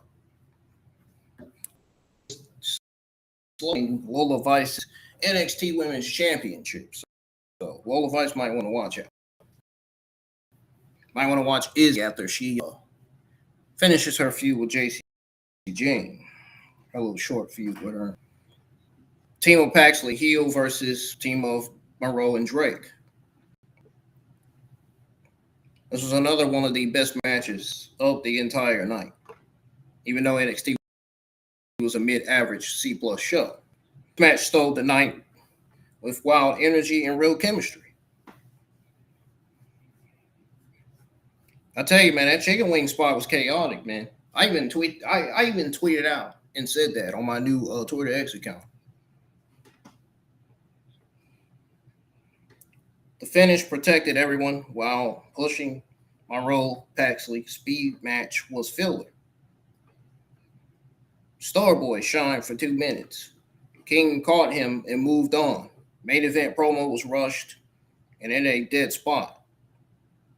Lola versus JC2 at Revenge is the right call. Show had bright spots, bad pacing, and way too many losses for acts that need wins. Easily a mid-average C+ night for this Tuesday's episode of NXT. Now, with that out the way, let's go over the ups and downs coming out of NXT with the thoughts and grades out the way. Start with the ups. Like I said, Tatum Paxley, Charlotte Hill, and Bray Monroe and Jackson Drake, they had a good mix men and women's tag match. But Tatum and Charlotte Hill are lighting in a ball. If y'all know what I mean. What I'm trying to say is nobody else matches Hill's weird chaos, his weird gimmick he got, and Paxley's freak energy. They made a predictable mixed tag the best match of the night, honestly. And Blake Monroe and Jackson Drake clicked instantly as arrogant front core heels with Baylor, Smokes, the WWE NXT Tag Team Champions as backups. If NXT commits, that's a real mid-card act. Honestly. That's the way I looked at this mixed tag match the way it was booked. When it was booked and how it was booked. Carver is being booked like a monster and looks it, speaking of booked. Stacking back-to-back wins with presence and power that pops on TV.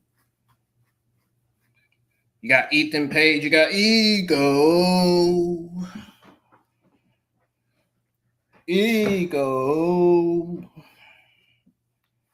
In that 8-man tag team match. Stealing the win from Tony D'Angelo. Pushed Tony D'Angelo out the ring when Tony D'Angelo tried to, when he went for the chokeslam. As soon as he went for the chokeslam, he was pushed out the ring and he went for the twisted grin to Shaquan for the win.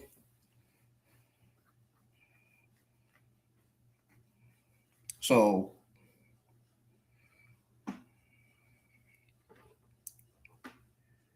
yeah, that was that. Which was also another solid match, by the way, on NXT. That was another up right there, the 8-man tag match. A personal challenger 20-minute promo.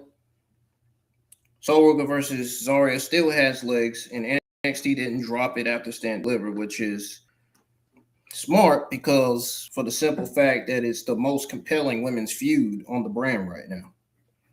Lola Vice as champ is working. She's over, confident, and Jane is the perfect first challenger to test her.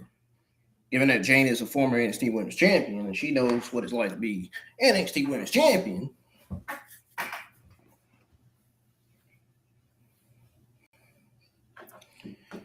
But yeah. The production on CW Network looks big league, and the crossover talent like Joe Henry adds casual eyes. Even though he's not an Impact no more, he's officially a WWE talent. He's officially on the NXT men's roster. I'm surprised he ain't even got called up to the main roster yet. Probably will next year. I think he's more than ready for the main roster, though. I even think Kendall Gray's more than ready for the main roster, but for first, she needs to win both the NXT and North American Women's Championships, so that way she can have that resume in her background, you know. That way, when she get called up to the main roster, we see Kendall Gray out. Michael Cole will be like, oh, here comes the former NXT Women's Champion, former North American Women's Champion, the gray area, Kendall Gray. You know what I mean?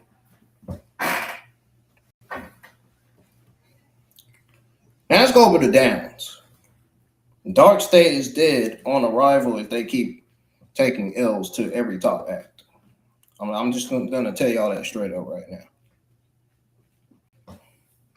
You can't be a threat when your first 2 months are just getting your heat fed to baby faces.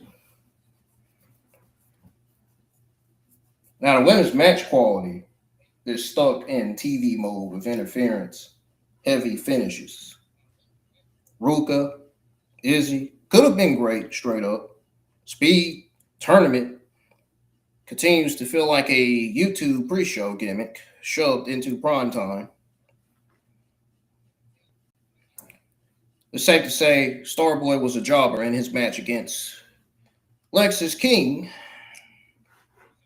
Also, Starboy deserved a real NXT debut.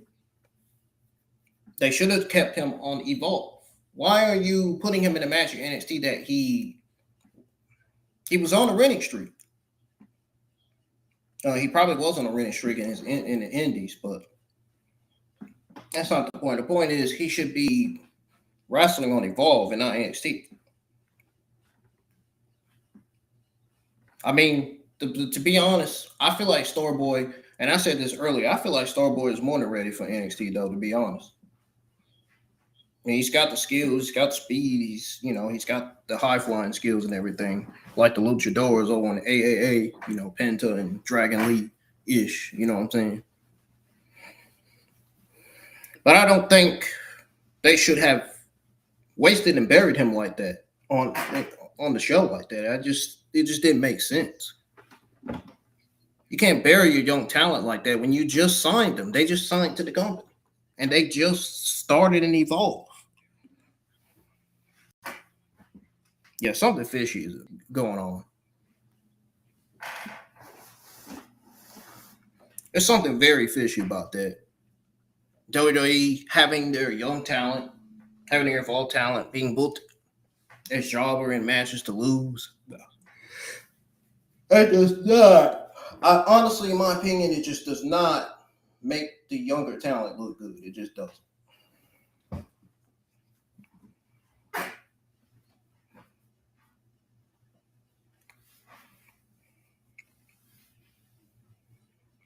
Anyways.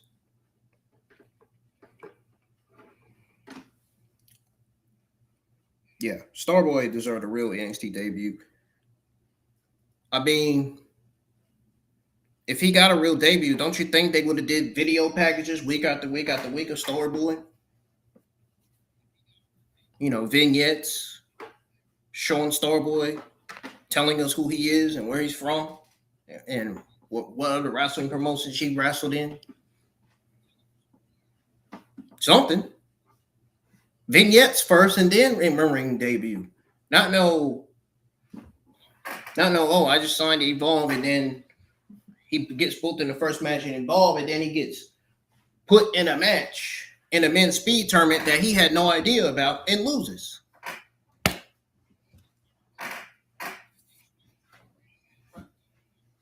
Just saying. Doesn't make sense. Sometimes they just need to make shit make sense sometimes. Like they do.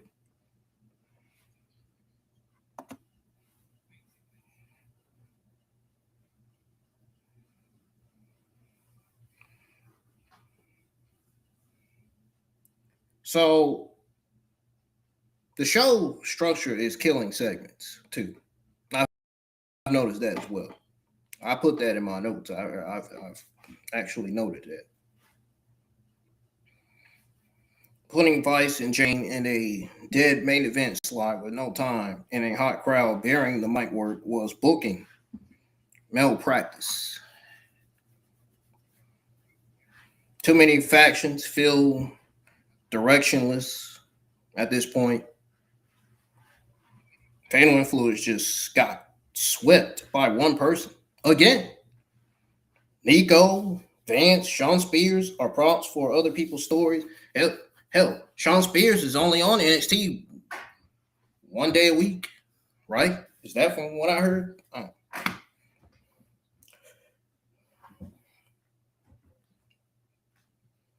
But all I know is Nico and Sean Spears are props for other people's stories.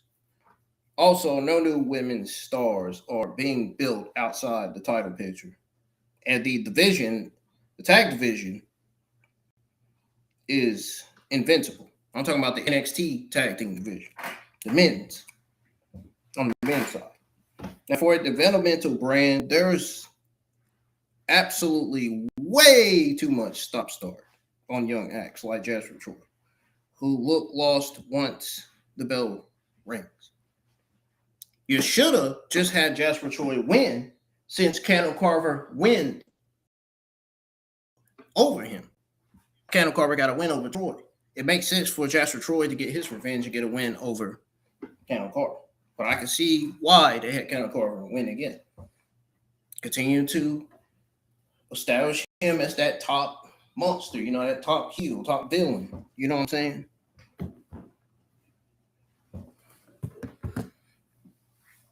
They doing good with him though. They doing a solid job with Keanu Carver. I'm not gonna lie.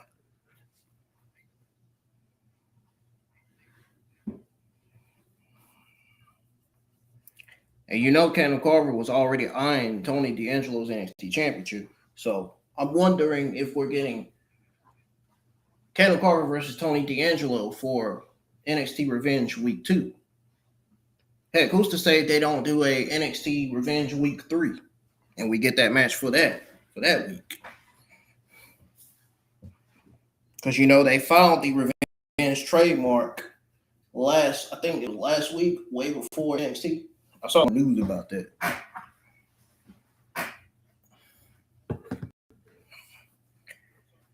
I saw some of the sources tweeting out the news on the trademark for that name, that revenge name.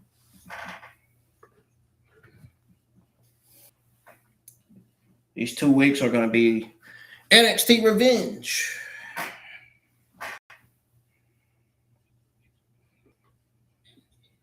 Now we went over the ups and downs. Let's go over how good and bad NXT brand is doing right now.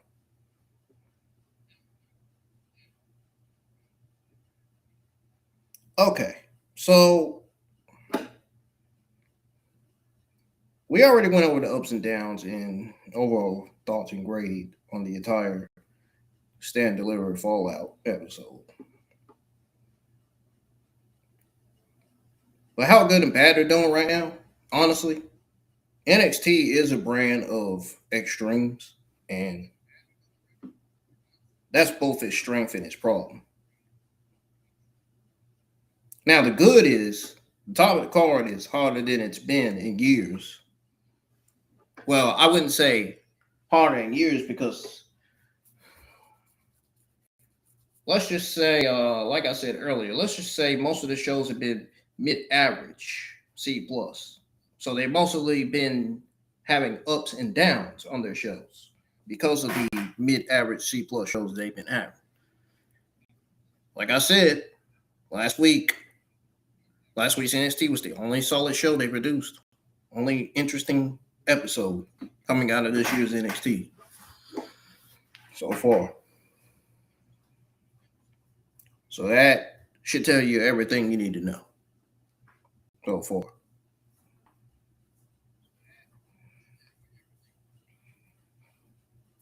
Now, Tony D'Angelo is a fighting champion with real challengers in Ethan Page, Joe Henry, and even Ricky Saints gives the men's scene main event legitimacy.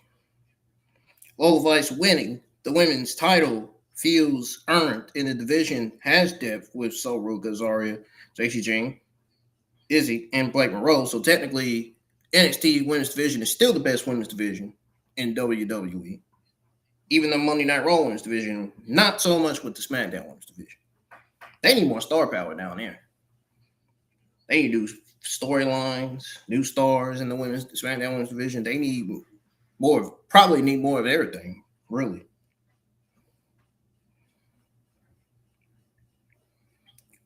But those women I just named are all orbiting gold. Character work is up. Paxley, Hill, Monroe, Drake, Carver all feel unique and over without needing 5-star classics.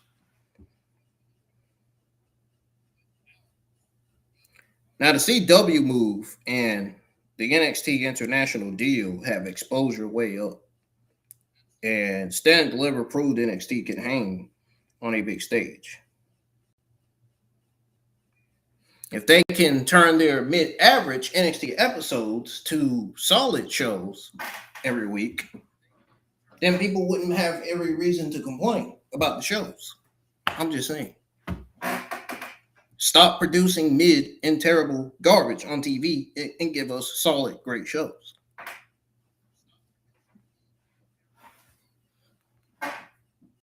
That's all we want WWE writers and whoever books the show and the producers to do.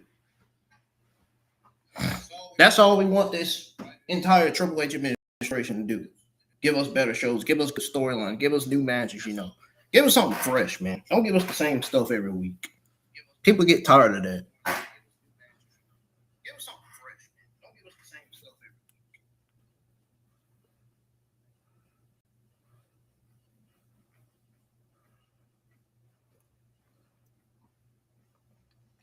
So the bad,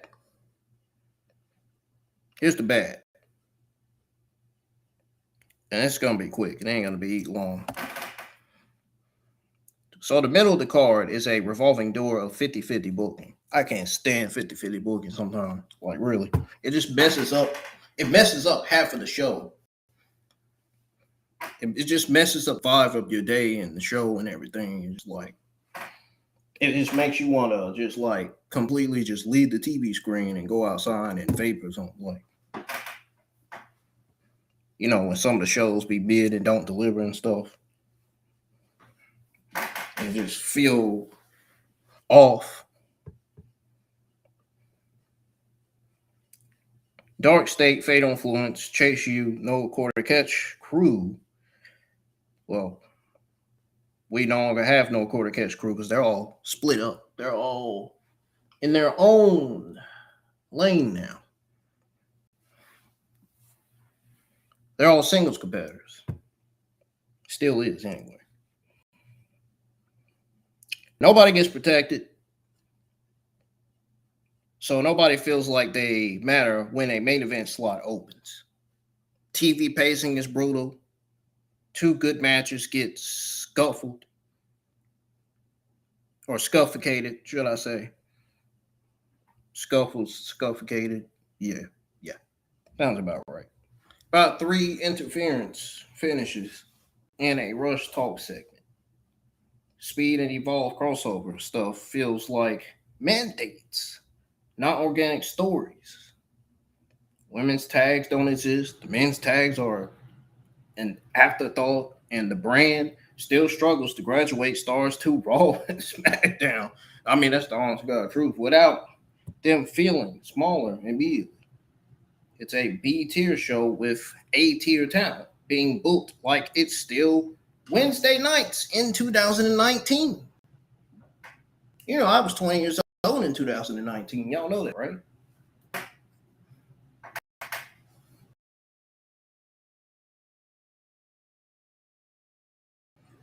At 2019, WWE had ups and downs with their Raw and SmackDown shows and NXT.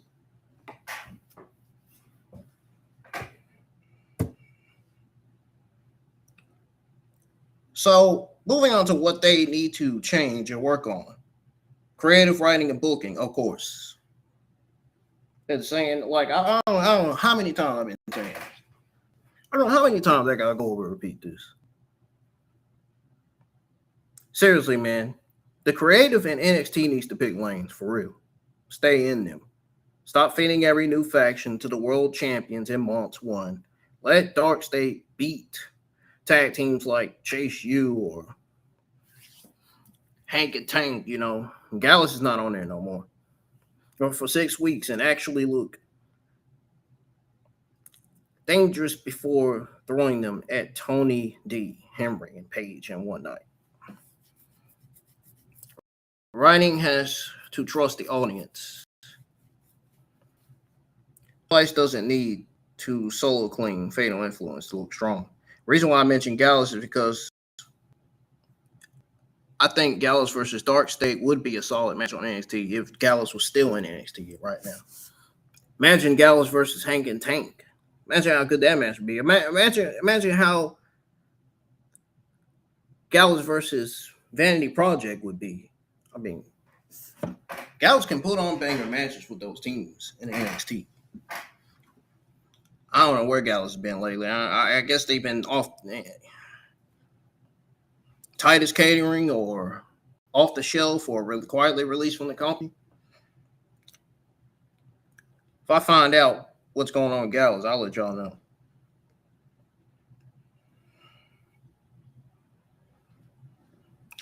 But anyways, like I said with Lola Vice, I said that she doesn't need to solo clean fade on Florence Look Strong. Promos don't need to be crammed into the 9:58 p.m. death slot because honestly, y'all, the show ran long. Give segments breathing. Let reactions play. Booking wise, protect wins. Carver should not be pinning Josh Briggs clean if the plan is Carver versus Troy. Have Troy cost Carver. Keep all three strong. That's what they should have did at the end of the day. And the same with the women. If Ruca Zarya is your money feud, stop having Zarya lose via distraction and then win via distraction. Come on, man. I know NXT is better than this. Give her a clean win to set up the blow-off. Then you got Kill Speed on Tuesdays or make it mean something. Seriously, Kill Speed on Tuesdays or make it mean something because Speed, the Speed tournaments should have been off of NXT television a long time ago. Why do we still have the Speed men's and women's championships on TV when they ended the Speed brand on Twitter years ago? And long time ago, I explained to y'all why they stopped streaming Speed on Twitter X.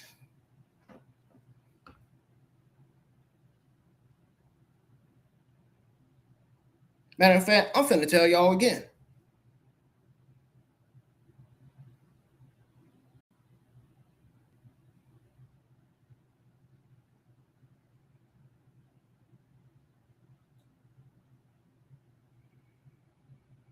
Let me go back to my notes. I could have sworn I had this stuff in my notes somewhere.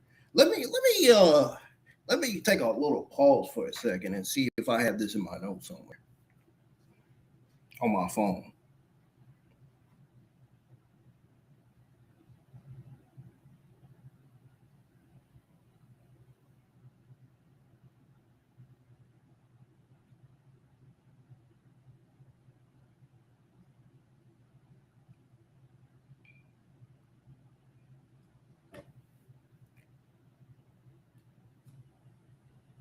Yeah, I do have this in my notes. I also had in my notes why they stopped streaming WWE Speed on Twitter X. Why the Speed Championships should not be on NXT TV. See, I still have it in my notes. Let's go over that. And then we'll go back to going over the rest of what they need to change on NXT.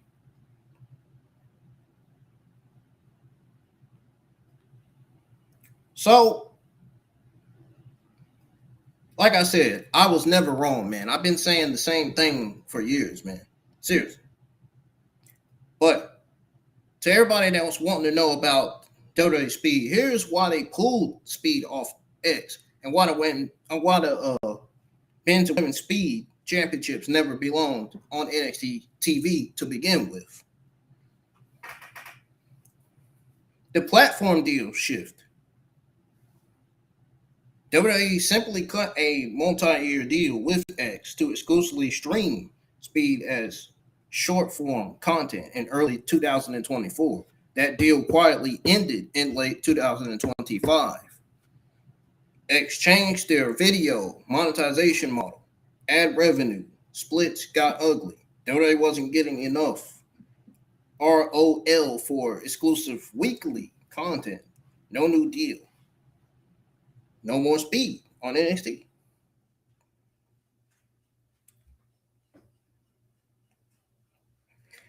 The Netflix CW consolidation.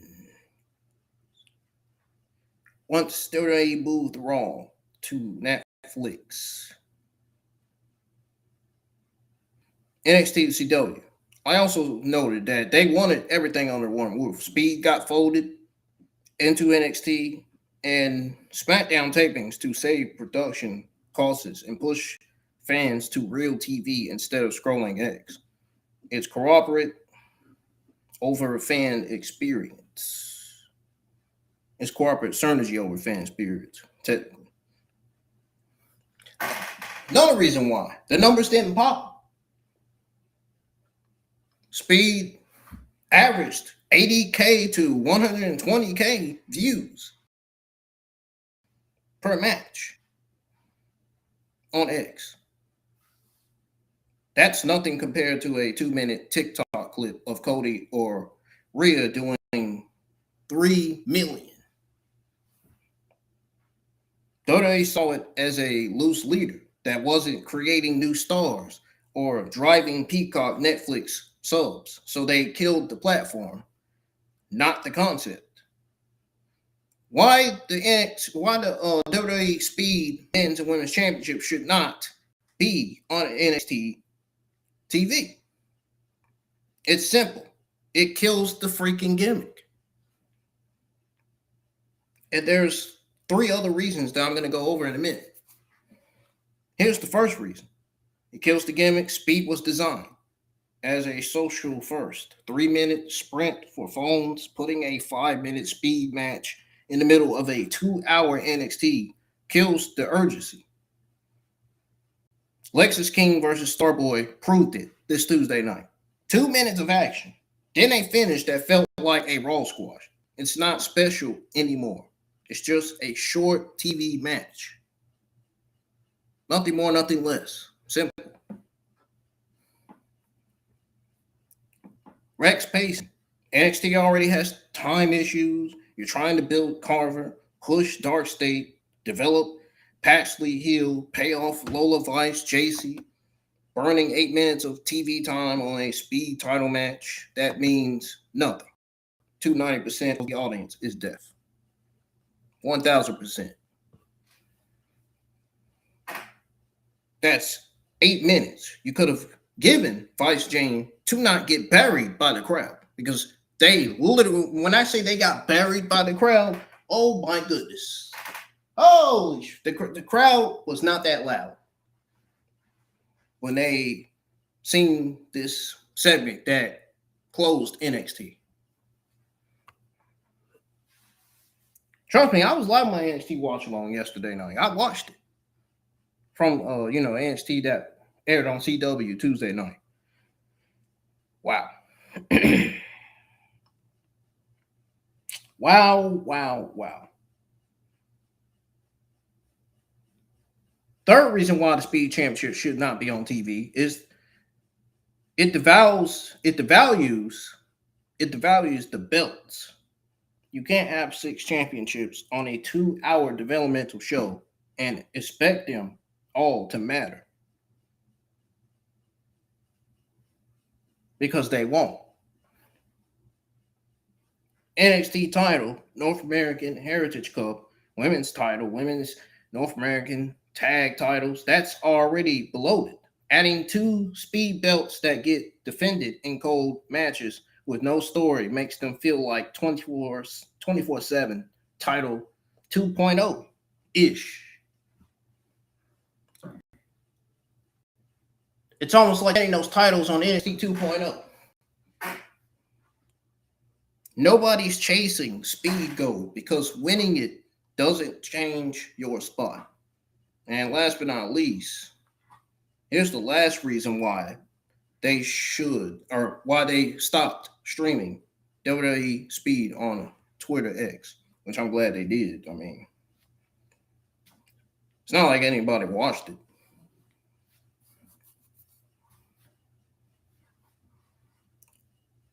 Last but not least, they waste talent. And this is something the main roster does too. It's not just NXT. Raw and SmackDown does the same thing. AEW does the same thing. Sometimes Impact does the same thing. All wrestling promotions do the same thing sometimes. And even Lucha Libre has done it. Starboy Chaz Hall is a prime example. kid has buzz from Evolve. Could have had 10-minute TV debut to get over. That's why I say, why did they book him in a speed championship, man? When you already had him debut in Evolve.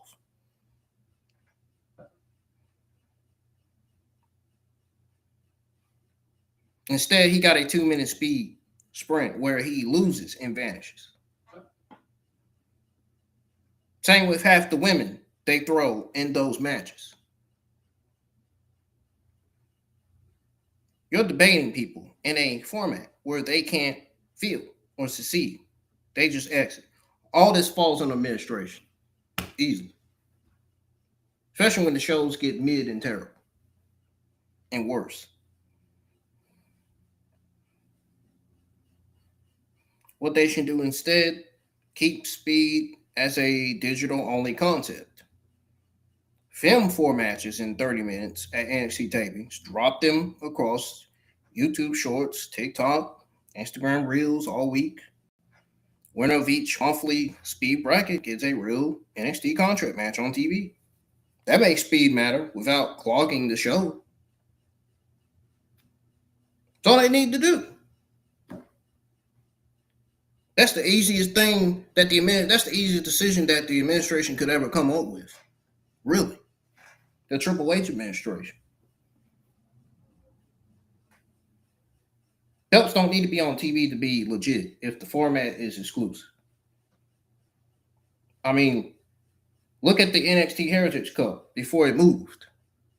Dude, I was still watching wrestling when they still had the NXT Heritage Cup idea and went with it way before it moved. It felt special because it wasn't every week.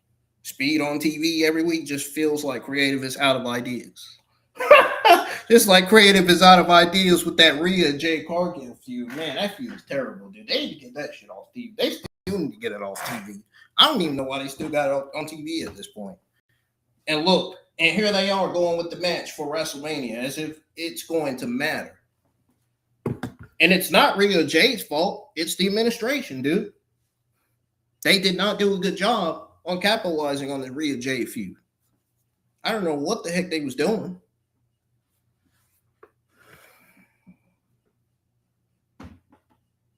They should have did a better job with this Jade Cargill Rhea feud, but they didn't. And the fact that Riho versus Michin and BFAB was booked for Raw and not SmackDown says a lot. Riho versus Michin and BFAB should have been booked for SmackDown. Michin and BFAB are SmackDown talent, not Raw talent. Well, you know what? Matt should have never been booked at all. It wouldn't make sense for Riho to be on SmackDown because Rhea and Io are Monday Night Raw talent and not SmackDown talent. So should have had that match off the card. That match should have never happened. Should have just have Jade Cargill feud with somebody else. I don't know why you had to have her feud with Rhea of all people. Oh, that's right, because they don't have any other baby faces in the SmackDown Women's Division. Oh yeah, right. Me a break. Cry me a river.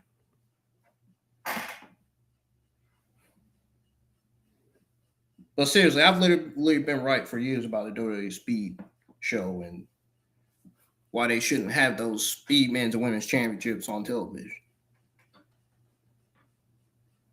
I mean, it is a cool idea that keeps WWE booking into the ground by putting it in the wrong place. But I'm glad it doesn't exist now because they don't need to bring it back. They don't need to put Speed on television. It's killing the gimmicks. It's wrecking pacing. It devalues the belts and wastes talent. It shouldn't be. The men's and women's Speed Championship shouldn't be on NXT television, period. They should be off of television. Hell, they should be burning those titles.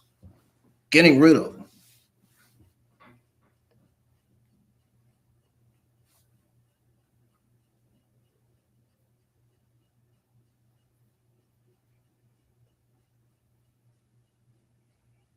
Now, going back to what I said about kill speed on Tuesdays or make it mean something, because that's where I was at. That's where I was reading it.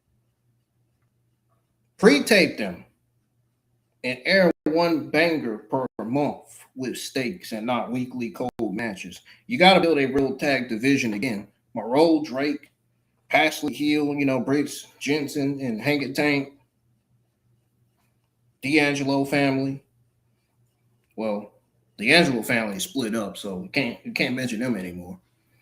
Tony D'Angelo is singles competitor going his own way. Luca Crucifino's got that gimmick that's not going to get him over. That's already not giving him over anyway. I just do not feel that gimmick of Luca Crucifino. I think they should have just gave him a better gimmick. They need to, because that gimmick just ain't flying with anybody.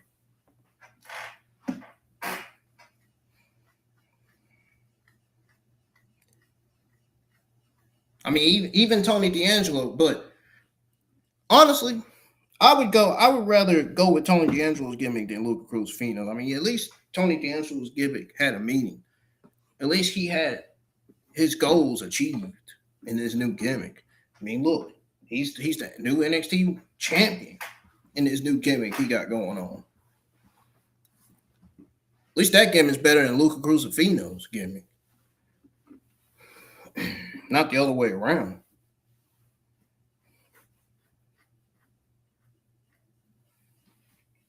But anyways, like I said, you got Hang It Tank in terms of the tag team division, the tag gold.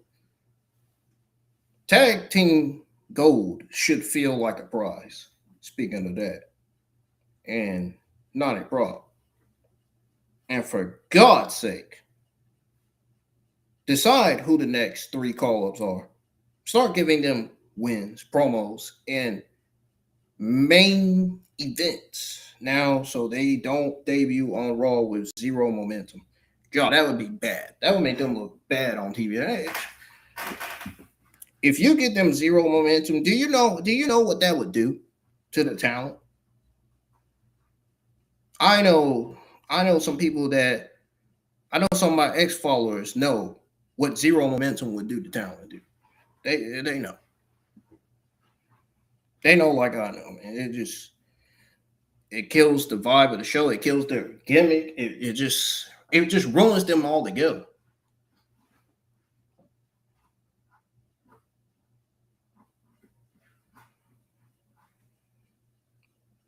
Now, NXT's creative is best when it's simple. Clear baby faces, hateable heels, wins matter, loses hurt. Honestly, right now, too much of the show is noise. Hurt. Right now, too much, man. Gotta tighten the storytelling. Protect your acts. Let the crowd tell you who's over. Be over. Writer's room sides.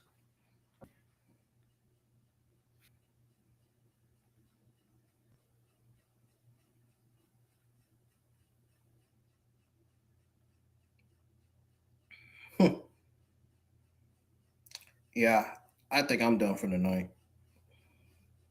I think I done said what all I had to say.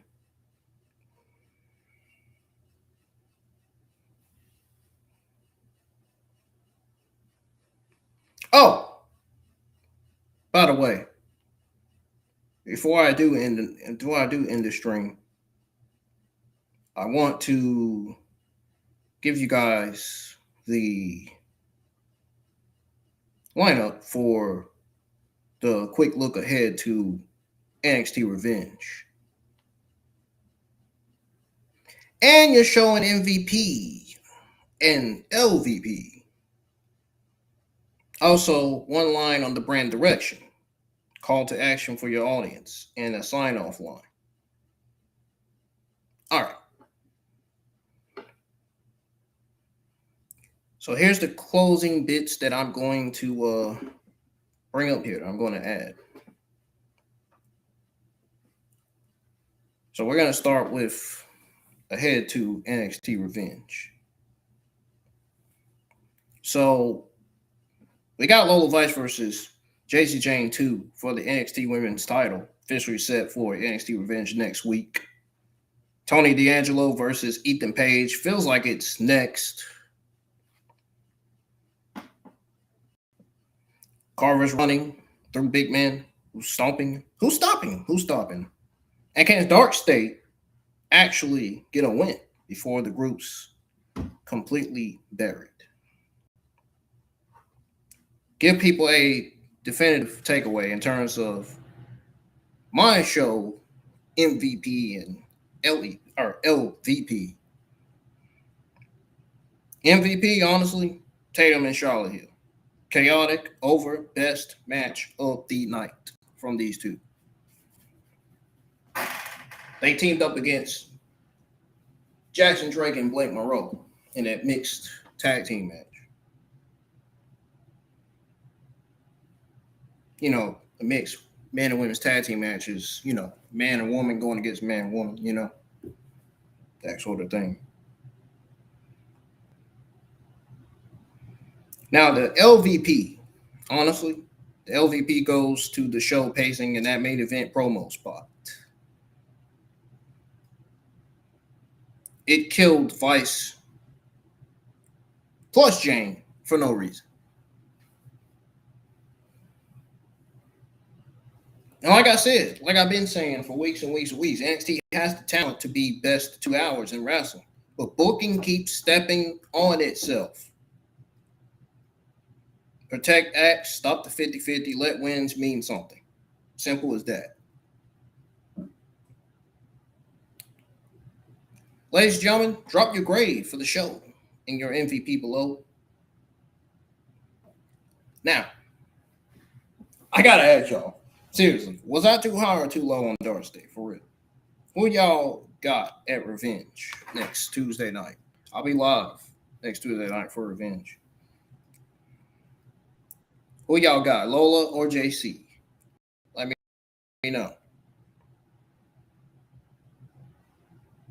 Let me know in the comments. Engage if you're posting this, man. You know what I mean.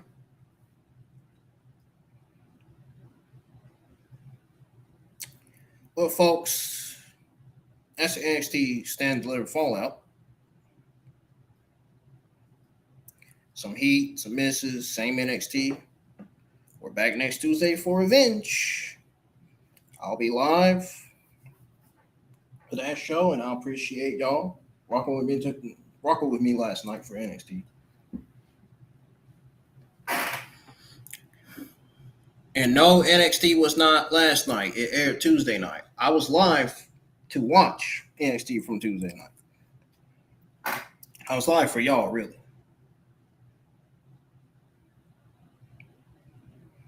But that's it, man. That covers the results I went over, opinions, next week's hook, thoughts and grade, ups and downs. Went over everything tonight.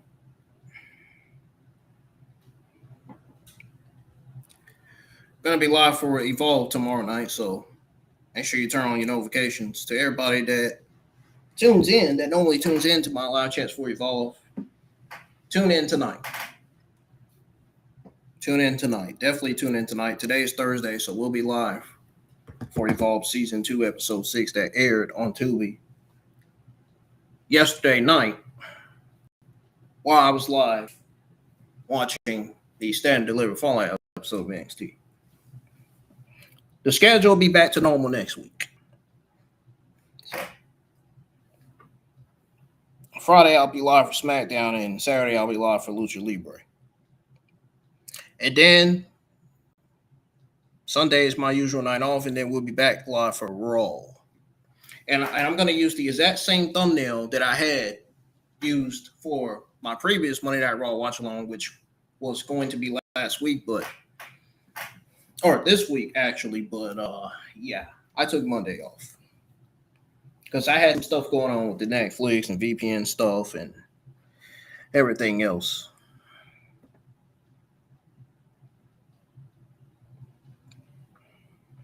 Also, y'all follow me on my new Twitter X account, man, at the villain IWN, man. I need some followers on there because my second account got suspended. It has something to do with well, I already explained it to y'all on the YouTube community tab, so I don't think I gotta say it here. I already explained it. But anyways, I'll see y'all live for Evolve episode 6, season 2, and take care. And make sure y'all get some good rest because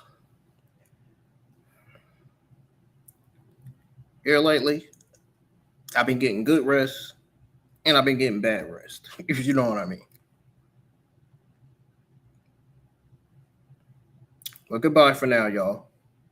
Take it easy.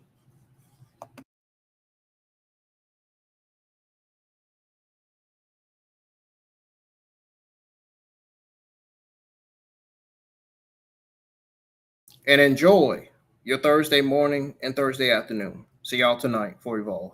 Peace.